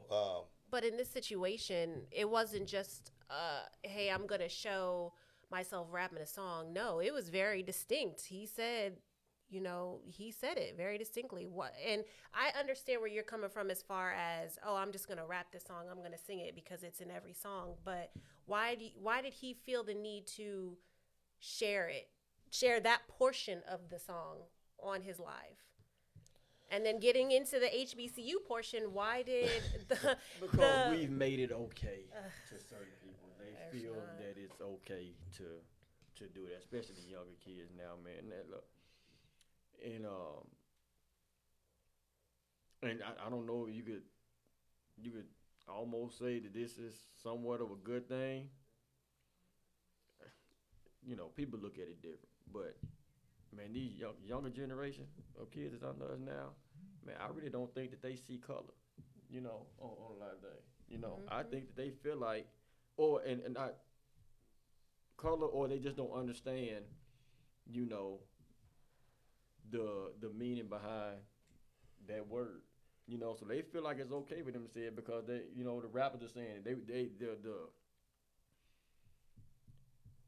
I'm trying to figure out how I can say this, man, without saying it the wrong way. No, just say No, it. just say it. They That's what we're here the- for, The new generation of kids now, man, you just have to look. They have completely took, I guess, the hip hop culture. I'm not just gonna say black, but the hip hop culture. You see more of white kids now. You see pretty much all the white kids now that has gravitated towards the hip hop culture. So who started? Who are the originators of the hip hop culture? Black people. Okay, so and in the hip hop culture, we use that word a lot. So they feel like they develop relationships with other black friends and whatnot, and it's okay for them to say that word. Now, it ain't up to us to do it, man. The black friends should be checking them on that. Right. You know what I mean? They But, should but be checking them on just that. real quick, how can a black friend check them on that when they say it in front of the white friend? Well, yeah. So if I'm calling myself that word, right? How can I get upset at you for calling me the same thing I call myself? I don't understand that. Okay, You got to understand. What I'm gonna tell you right now, this is kind of crazy, but I'm pretty sure when you and your homegirls talk, because I done heard y'all women talk, yeah, bitch, hey, bitch, hey, bitch, you know what I mean? But if one of us, you know what I mean, Yeah. do the same thing. Don't call you me see no what I'm bitch. saying? Right. Yes. Well, I mean, so we use the word bitch, right? Rappers use the word bitch a lot. Is that exclusive to the hip hop culture?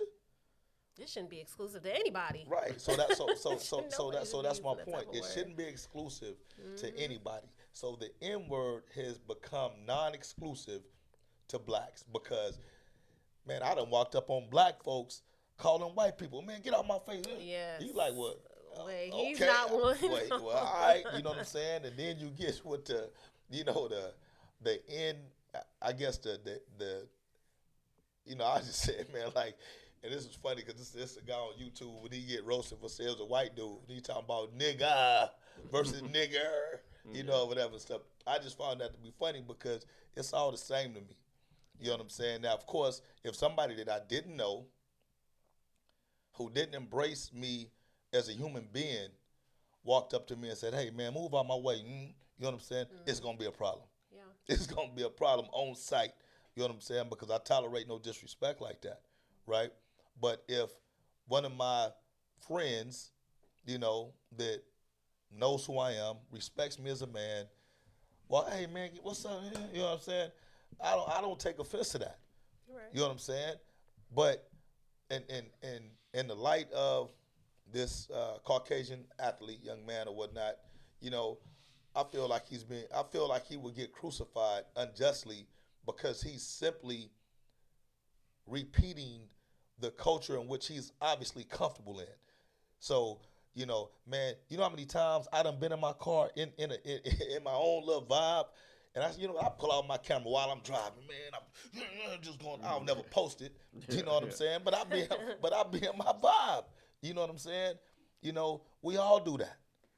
Yeah. So obviously he was cool. I ain't never pulled out a Garth Brooks songs and read the lyrics because I don't know the culture.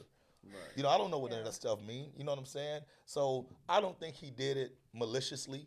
Probably not. So what does that say for our culture when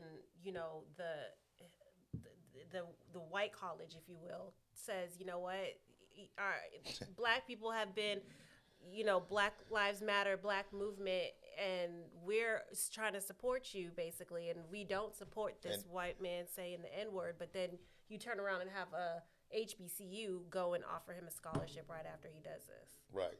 I So think it speaks volumes, because we have to hold ourselves accountable yeah, and respect ourselves if we expect other folks to respect us. absolutely. You know what I'm saying? So, that's, yeah, like I said, so I don't know what the end result of that was because obviously if this kid was a Power 5 commit, and they revoke his scholarship, I'm sure that he could have went to another Power 5 school. It probably will. And, Probably but the will, fact bro. that I guess the HBCU offered him, Yeah. it's kind of, And they may have did that too. but Prove a point. let's jump into this youth football, man, because Yeah. I think with myself being a youth football coach, a very known football coach, Maurice has been a very well known youth football coach. A lot of folks are constantly asking me privately how I feel about a lot of topics and issues, right? Most of the folks that know me, I'm very reserved on my opinions because I say at the end of the day, my opinions really don't matter. You know what I'm saying? The way that I look at life may be completely different than the way you look at life because of my experiences. Right. True. But, when it comes to youth football, I really want to share my opinions, on these topics, right? And I think that is the main reason why Maurice and I decided to have this podcast. It was like, you know what, man, we have a voice.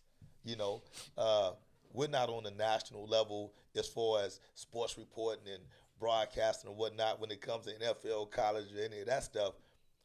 But when it comes to the youth community, hey, man, we done made a name for ourselves, man. And, I'm not trying to be boastful or brag about it or what have you, but, people want to hear what we have to say, and we have the power to impact and influence the youth football culture.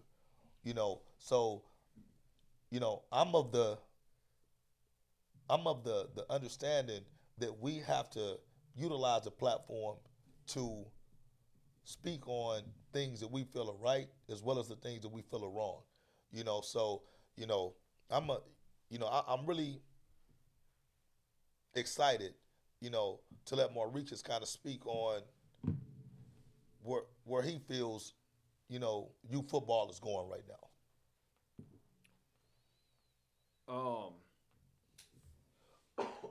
It ain't about where it's going. It's where it's went. It's where it is. You know what I mean?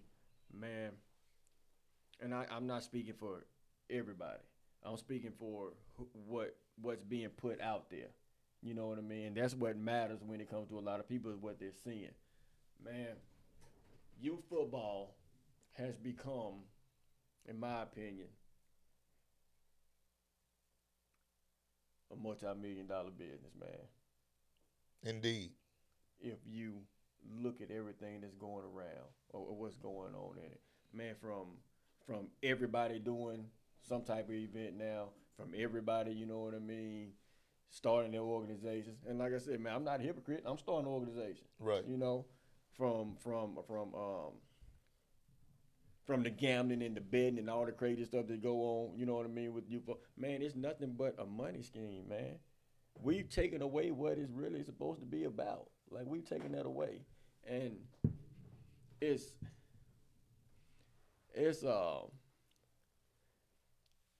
man, it's so bad. I'm gonna put it like this, man. So right now, everybody is just looking for their kid to be at the top spot.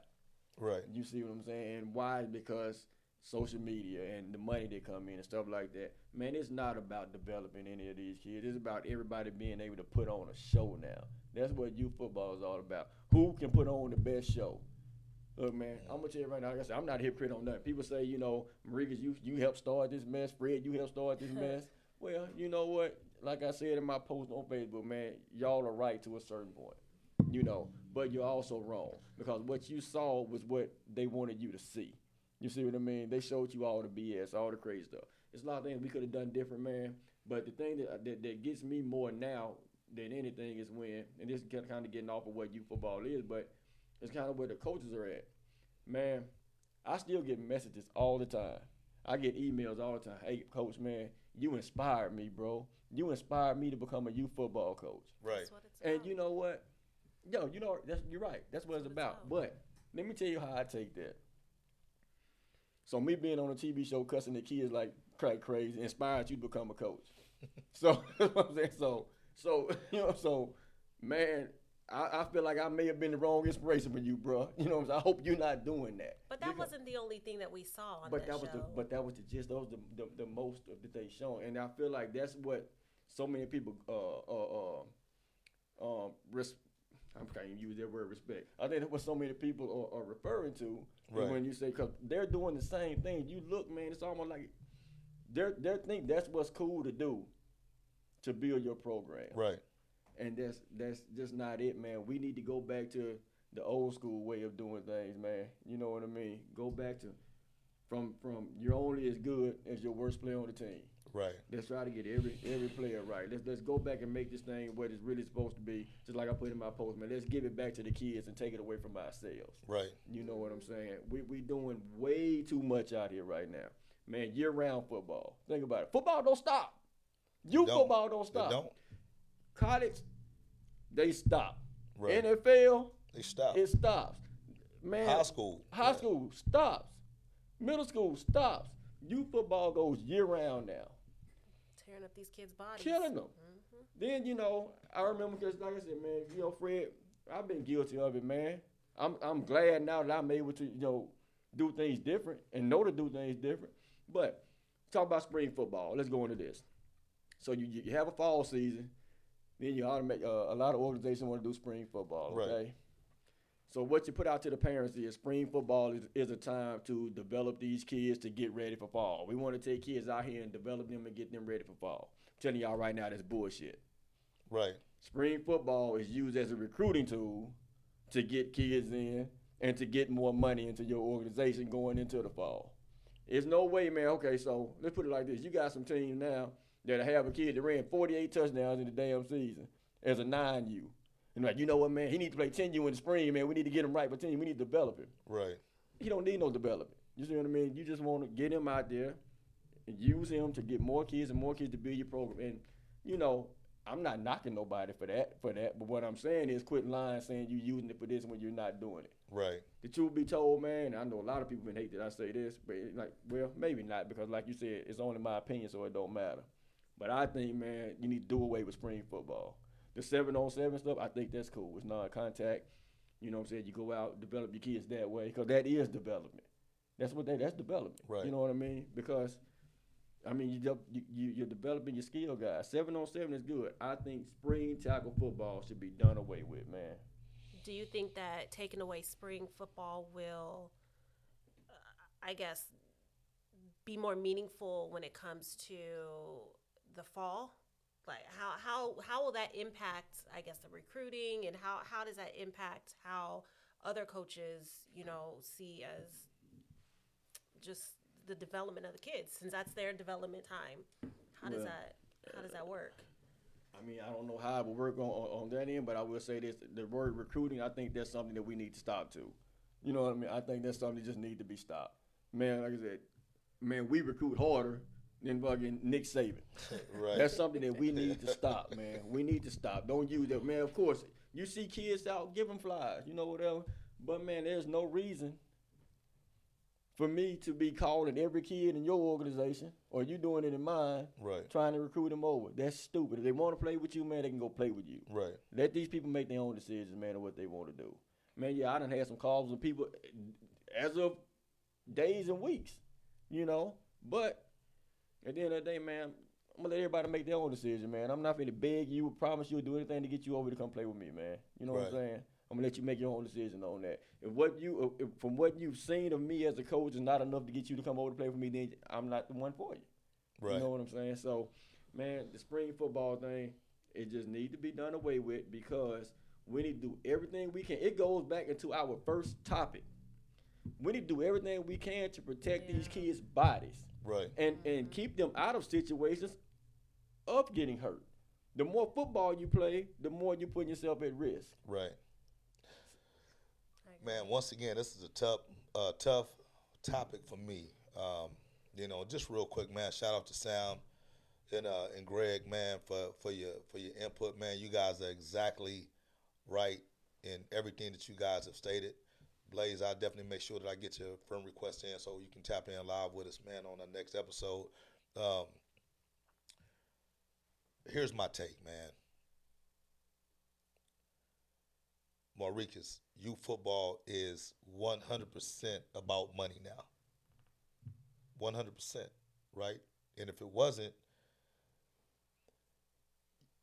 you wouldn't have the opportunities that a lot of these kids are presented with, because we can talk about spring football, we can talk about national football, but as long as the opportunity is there, people are going to take advantage of it. Right? There are leagues that make a lot of money by strategically offering football when no other league is offering it, right? Supply and demand. Mm-hmm. All right? Youth football has its own economy, all right, from equipment, apparel, uniforms, every single thing that you can think of, these kids are going to need in order to participate. I'm kind of like Greg, man. I mean, a lot of these folks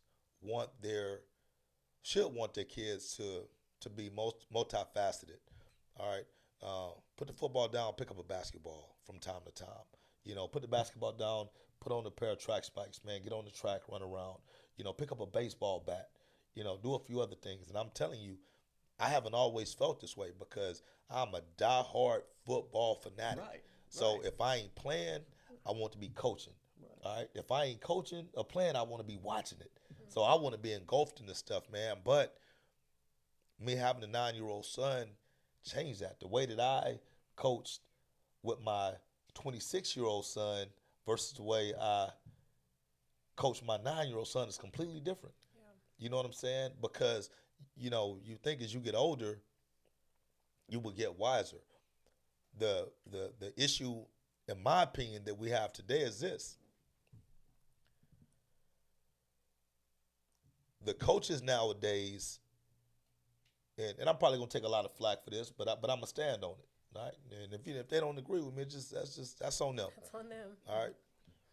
When I was coming up, we had coaches that were respectful, right? So you would have, the neighborhood doctor, or you'd have the guy that worked at the pharmacy or clinic or whatever. These were the guys reaching back into the community, trying to coach us, to keep us off the streets. Right. Their main objective was giving us an opportunity to do something more than what was presented to us. All right. Nowadays, these youth football coaches, man, these are some of the guys that we don't want our kids to be like. All right. And I'm not saying all of us, what I'm saying, are like that. We got a lot of quality coaches that come out there and they do make a positive impact on these kids' lives or whatnot. But the majority of these coaches, in my opinion, they have hidden selfish agendas, whether it's, self-promotion, everything is kind of self-centered, around them, egos or whatnot. So they can't get enough of winning. You know what I'm saying? So I need another trophy. That ain't good enough. I need another trophy. I need another ring. And it's like, I remember, man, when rings first came out in youth football. Rings are given at the highest level of football, man. You know what I'm saying? Now you got kids that are 9 years old, they got 20 rings. And nothing to look forward to at this point. Right? You just like, damn, how do these 9-year-old kids have 20 rings? In my opinion, the state of youth football needs to be transformed back to what it was designed for. Do I have all the answers? No. This is just my opinion. It's just my opinion. Some people can say, Fred, you're a part of the problem. And you know what? We were. That's what I'm saying. We were. I know I was. That's what I'm saying. Right. But that don't mean we got to continue to be part of the problem. It's about evolution. Right. It's about growth. Because I don't feel the same way that I felt 10 years ago. Right. You know what I'm saying? Right. My now 9-year-old son took a whole year off from football because he didn't want to play anymore. And to be honest, it didn't even bother me. I was almost happy. I'm like, you don't want to play football? All right, cool, man. Because I'm a dad first. You know what I'm saying? Now that you said that, so I have a question. If we didn't have dads as coaches, do you guys feel like you would have still a quality selection of coaches out there? Not at all. Oof. Not at all. So I laugh at the term daddy ball because the majority of these coaches are dads. It takes – I feel the same way about coaches that don't coach their kids as I feel about fathers who take care of kids that don't belong to them. Those people should be elevated and uplifted, but the bottom line is this. When it comes to youth football, the majority of these coaches have kids out there. Yeah. And once again, that should be celebrated as well for somebody taking care of their kids, trying to build a bond with them. Yeah, you're right, Brian. It's youth sports. You're exactly right. It's not just youth football. It's youth sports as a whole. Right. So once we dive into some of these topics, like I said, people ain't gonna want to hear this kind of stuff because a lot of them are guilty, of overexerting their kids. And they're sitting there now saying, listen to them. How can they tell us this when they did that? Right. But Well, they don't understand, man. It's change. Right. And I tell you Time this, for change. as far as the San Antonio Outlaws, we don't have spring football anymore. We haven't had spring football in several years. And that was one of the main reasons why, because I said, as long as we give these kids an opportunity to play, they're going to play. So I just said, you know what, we're not doing spring anymore. So now we focus on individual workouts. If they want to work out, that's fine. If they want to go somewhere else to play football with another org, that's fine too, because we can't control them. But once again, both of you guys hit the nail on the head with the recruiting. Most folks have year-round football to keep these kids for an opportunity to get these kids. Oh, your organization, your home organization don't have spring? We have it. You know what I'm saying? Yeah. Come play for us, and then that'll give them the opportunity to kind of pour them over or whatnot. But, the ills of youth football right now, in my opinion, it's lack of loyalty. It's rare that you'll see a kid stay with an organization from start to finish now. When we started, and I'm an old head in the game now, but when we first started, it was pretty common, for a kid to start with an org and literally stay with that org until they aged out. Right. Now, you'll have a kid immediately following the game, and I'm going to another team because I didn't get the ball enough. Or you'll have parents saying, you know what, you guys can take care of my kid the right way or whatnot. You have coaches and orgs that promise kids things that they know they can't deliver on, right? It just becomes an infestation of bullshit, for the lack of better words. You know what I'm saying? And it's not even the kids that's on the field. It's what goes on outside of the damn lines. Yep. Fred, man, you have to take the gangster shit out of youth football. Right. That's one thing. The gangster shit got to come out of it. Think about it. It's a lot of gangster shit in it. Think about, man, it's been coaches that have lost their life behind youth football games. Not just one. It's been several that have done that. So anytime it gets to that point, you know what I mean? Man, you got to take the gangster shit out of it. parents got to take the high school mentality out of it in developing different cliques. You know what I mean? Different cliques, and man, you know what, man, really, if you come over with a friend, okay, that's one thing. But truth be told, man, you shouldn't even be friends in your organization, man. Y'all should sit in there and just have one focus, one goal, and that's cheer on your kids if you are a parent. Cheer on all the kids out there. Quit forming these cliques, man, that's causing this issue and that issue and talking about everybody what's going on. Man, let's stop all, and man, look, and I know people be like, man, Maurice, you don't go to hell with that, but I really feel this way now. Man, let's cut out all the excessive celebrations and stuff that go on now in youth football, man. You see what I mean? Like, a lot of that causes other kids, man, you know what I mean, to want to punch you in your mouth, man, when you out here doing. Now, I'm not saying that's not make the game not fun. Man, you score, do your thing, have a good time. I'm talking about all the foolishness that I see, man, where a kid scoring, taking the ball and throwing it and hitting the other kid with it. Or, you know, doing stuff and getting right in the kid's face and spinning it in his face and standing over him. See, man, all that stuff, that's not even about celebration. That's just disrespect now. Right. You see But what they I mean? get that from, I'm sorry, I didn't mean to cut you off. No, go ahead.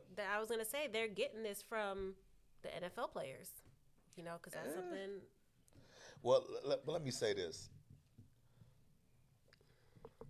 A lot of the stuff that we see, well, we talked about the white kid, right, who has, you know, who used that word or whatever himself because he's embraced our culture, right?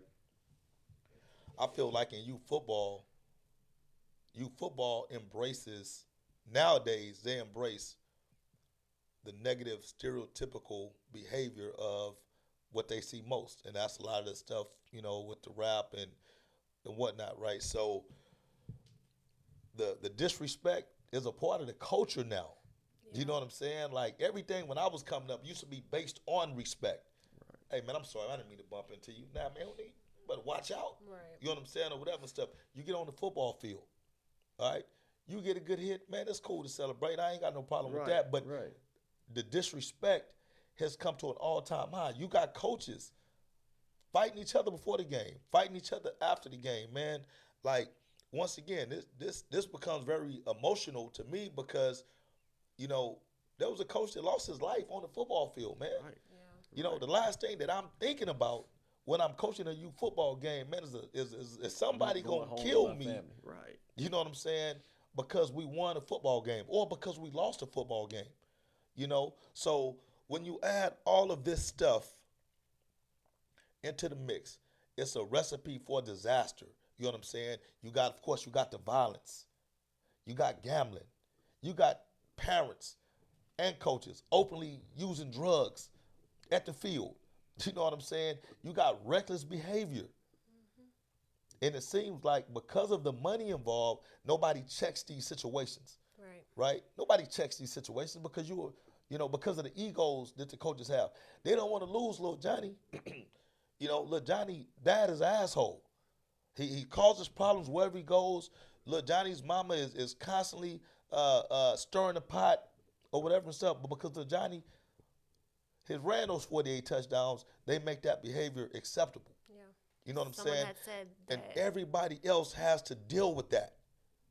You know what I'm saying? Stacey made a good point. Celebrate the games, not the gimmicks. But we actually live in a football society, a youth football society, where it's all about the gimmicks. You know what I'm saying? It ain't about talent no more. It's not. Yeah.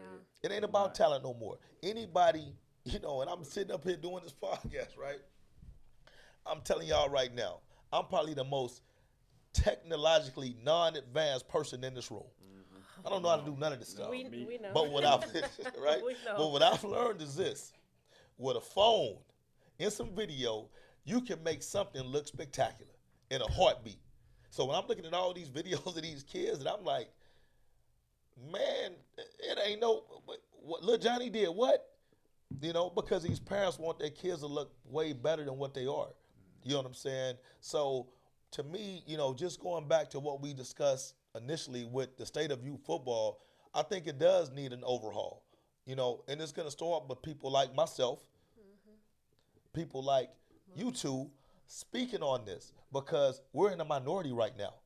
You know what I'm saying? Because I'm telling you right now, look, people, I catch flack all the time with the Outlaws, man, because I just say, look, man, this is how it's gonna be. You know what I'm saying? I love y'all, but at the same time, I'm not gonna lose a friend behind you moving to a different organization. Right. If the Outlaws ain't a good fit for you, then hey, man, go be happy wherever you're gonna be. But we're not going to lower our standards to accommodate you.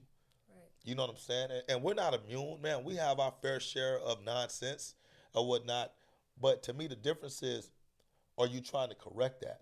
Or is that something that you embrace? Mm-hmm. So, a lot of the antics that, are on display week in and week out, and now that we're pretty much doing youth football year round, it makes these kids susceptible to the ignorance, the violence, the bad atmosphere, and it's only a matter of time before these kids start to emulate what they see in these adults. So when you see these kids, on the football field, Miss Tori, she's his team, Mom. You got kids as young as 6 years old out there cursing. No. You know what I'm saying? Like they cussing out referees and, you know, I see you over there saying, man, hold on. I'm not blaming rap music, man. I'm probably the biggest rap fan on earth, right?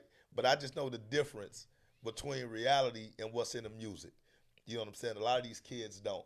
You know what I'm saying? It's a big difference. And if we let this culture raise our kids instead of us as parents raising the kids, you can't be upset when they go out there and they do exactly what's in these songs. You know what I'm saying? A lot of folks, once again, folks probably get upset when I talk about this, but, Aqib Talib, met the guy on a couple of occasions. I always thought he was a cool guy, never no issues with him or whatever and stuff. He always seemed like he was about the kids, but you come to find out, this guy had a history of violence when it come to dealing with folks. But nobody checked him. Remember it firsthand. I don't see how you don't remember firsthand right there at Wheatley. But go ahead.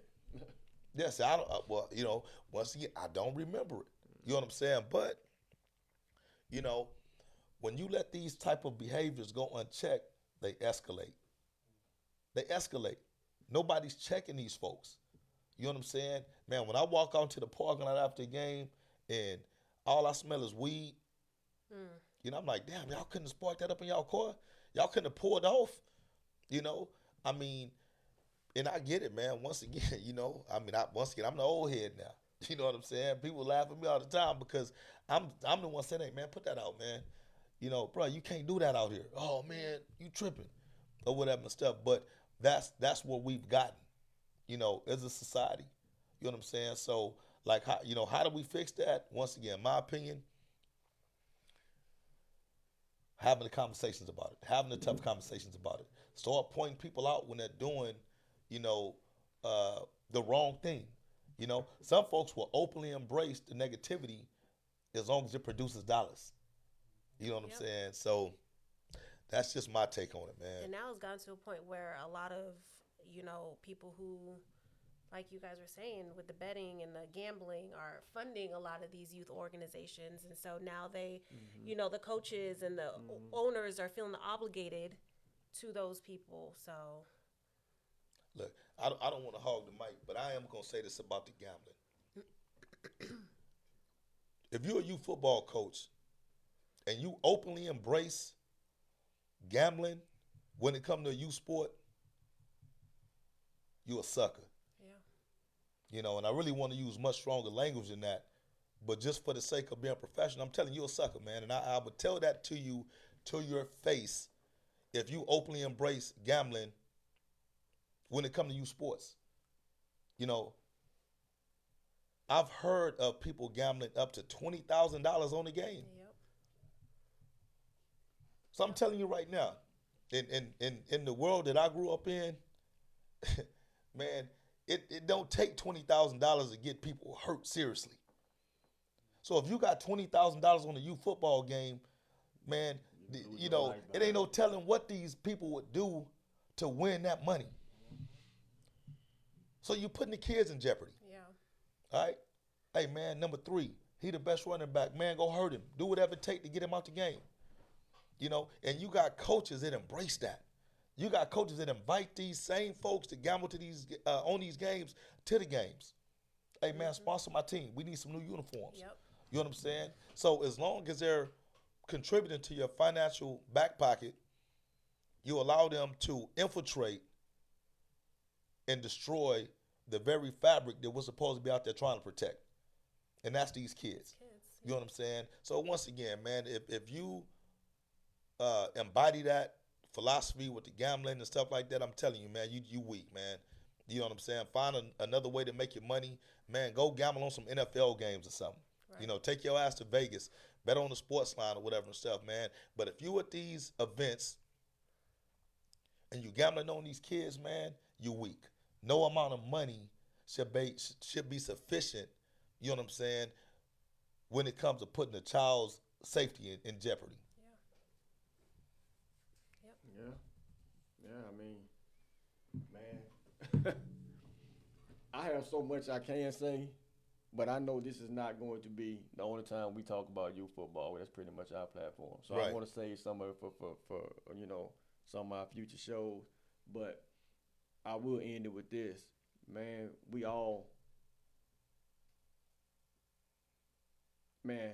just got to be adults when it comes to youth football, man. We got to be smarter than the damn kids, man. You know what I'm saying? We have to go back and like I keep saying, give this thing back to them and not make it about us. We made it about us. Youth football is about us. It's about us. Right. And we got to fix that, man. Give it back to these kids. But we'll talk about that more, man, because I'm pretty sure that's going to be something that we're going to talk about probably every week. You know what I mean? So just moving forward, because I'm always about action and not just, speaking, what's one thing from both of you guys that you can say that you guys have your platform, but then we also have, everybody who's on live listening, what would you guys say would be our first step to get football back in line to where it needs to be?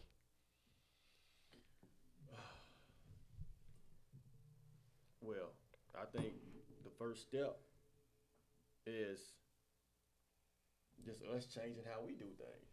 You know what I'm saying? Us being, and I'm okay. I can't speak for you. I gotta speak for me. Right. I think the first step is, that we just lead by example. That's the first step. It's nothing. We can't go and make nobody do nothing. And there's gonna be a lot of people that's like sitting around now saying, "Man, Maurice is full of shit." You know what I'm saying? And I know that. But I do think, man, that I'm going to really see now how many of those guys that be in my inbox really mean what they say, or they just getting there trying to say something. So if I inspire you, whatever, then okay. Right. Watch me now. Watch how I move now with it. Mm-hmm. And hopefully that'll be an inspiration to you. So that's like I said, the first step for me is, man, just changing how I did things years ago. Right. Mm-hmm. And just make sure, man, that we just trying to do the thing the right way, man, and develop these kids, not only on the football field, but off the football field, not only on the basketball court, but off the basketball court, and just, lead by example. That's pretty much it. That's the only thing I can do. Right. Someone said do background checks on the coaches. I know a lot of these leagues, they do background checks. I don't think they're thorough enough. Neither do I. So that's kind of a whole different deal. But, yeah, I think James is the one who had mentioned us doing, background checks. Maybe the organizations need to do our own background checks, that are thorough. And any red flag we see, just remove those adults from our organizations. I agree 100% with Maurice. I think this is a man in the mirror moment, and I would encourage every youth coach out there to have that same experience with the man in the mirror. The only person that can change this, only person that you have control of changing is yourself, right? If you don't see yourself as a problem, you'll never seek to change, right? Once again, I'm not going to sit up here all high and mighty and say that I haven't contributed to some of the stupidity, some of the negativity that's involved in youth sports, but once I identified what the areas which I felt were wrong, I've made a constant stride to try to change those. You know, once again, we talked about the spring football, man. We talk about just not using certain language in front of the kids. You know, not embracing, you know, the negative, uh, not embracing the negative aspects of just society when it comes to what we do. I hear you, Smitty. I hear you, I Smitty. see him on there. So to me, Tori, to answer your question shortly, you know, we just all have to do a self-evaluation and make sure that we're bringing the best version of ourselves to the practice field every single day. You know, every single day, man. That we positive folks, that we put out a positive vibe, that we put these kids first. You know what I'm saying? I made a post on the San Antonio youth page a while back, and I said, man, we need to start treating every kid exactly the way we would want somebody to treat our kids.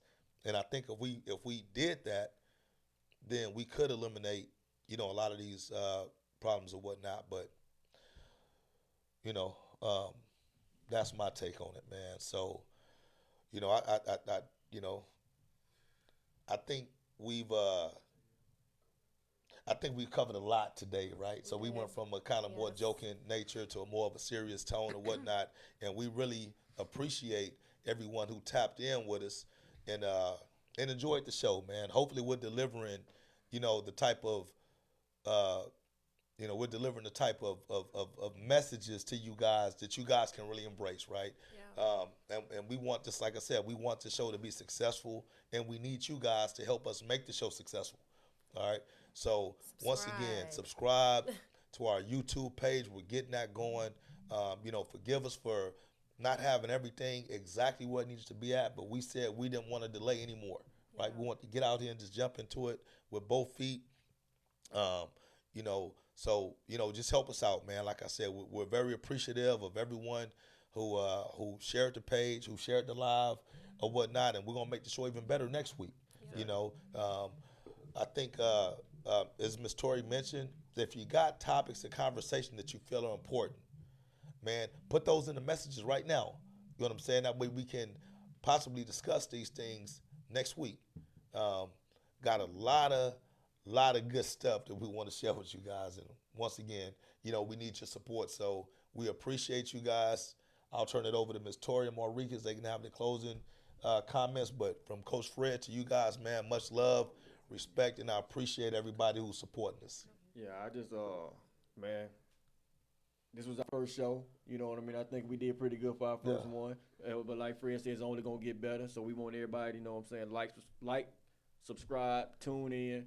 It's only going to get better, man, week to week. You know, y'all, everybody know who I am, man. I'm a free-spirited guy. So it's going to come a point, man, where I'm going to get on here and I'm going to be clowning with y'all, man. Y'all going to have a good time with us. Give a shout-out to everybody back in Tuscumia watching tonight, man. I see my boy James Smith in here, whoever else came from Tuscumia, Alabama, Muscle Shoals, Florence. Shout-out to y'all. Fraternity Athletics 7-on-7 is coming there soon. Meeting February the 4th. You got a shout-out. Morton, Rob. Shout out Rob Morton. I already said I shouted out Rob earlier. Shout out to Rob Morton, the DMF Duck, Fraternity Athletic. He rolled with me. He got his 7-on-7 tournament coming up in town this weekend. Actually, I need everybody to come out to that, man. Go look him up. R.L. Martin. Go look him up, man. He got all the information on his site, on his page for that. And Brandy, we see you. See, what Miss Tori don't realize is Brandy and them was. You know, they started like the GOAT all of the Team Mom stuff. I appreciate that. You know what I'm saying? So we definitely got to give her a shout out and everybody else, man, who commented on the podcast, man, and the live, man. We appreciate everything. We're gonna go ahead and post a link to the YouTube page because y'all get us to at least 50. Like I said, get us to 50. We'll post a link. And if you guys have any comments, questions, concerns, I didn't like what Fred said because he says a lot, just let us know. But we really appreciate y'all tuning in. We will be back next week. And 7 o'clock Thursday. Let us know and we'll be here. Appreciate y'all. Thank y'all. We got some outro music.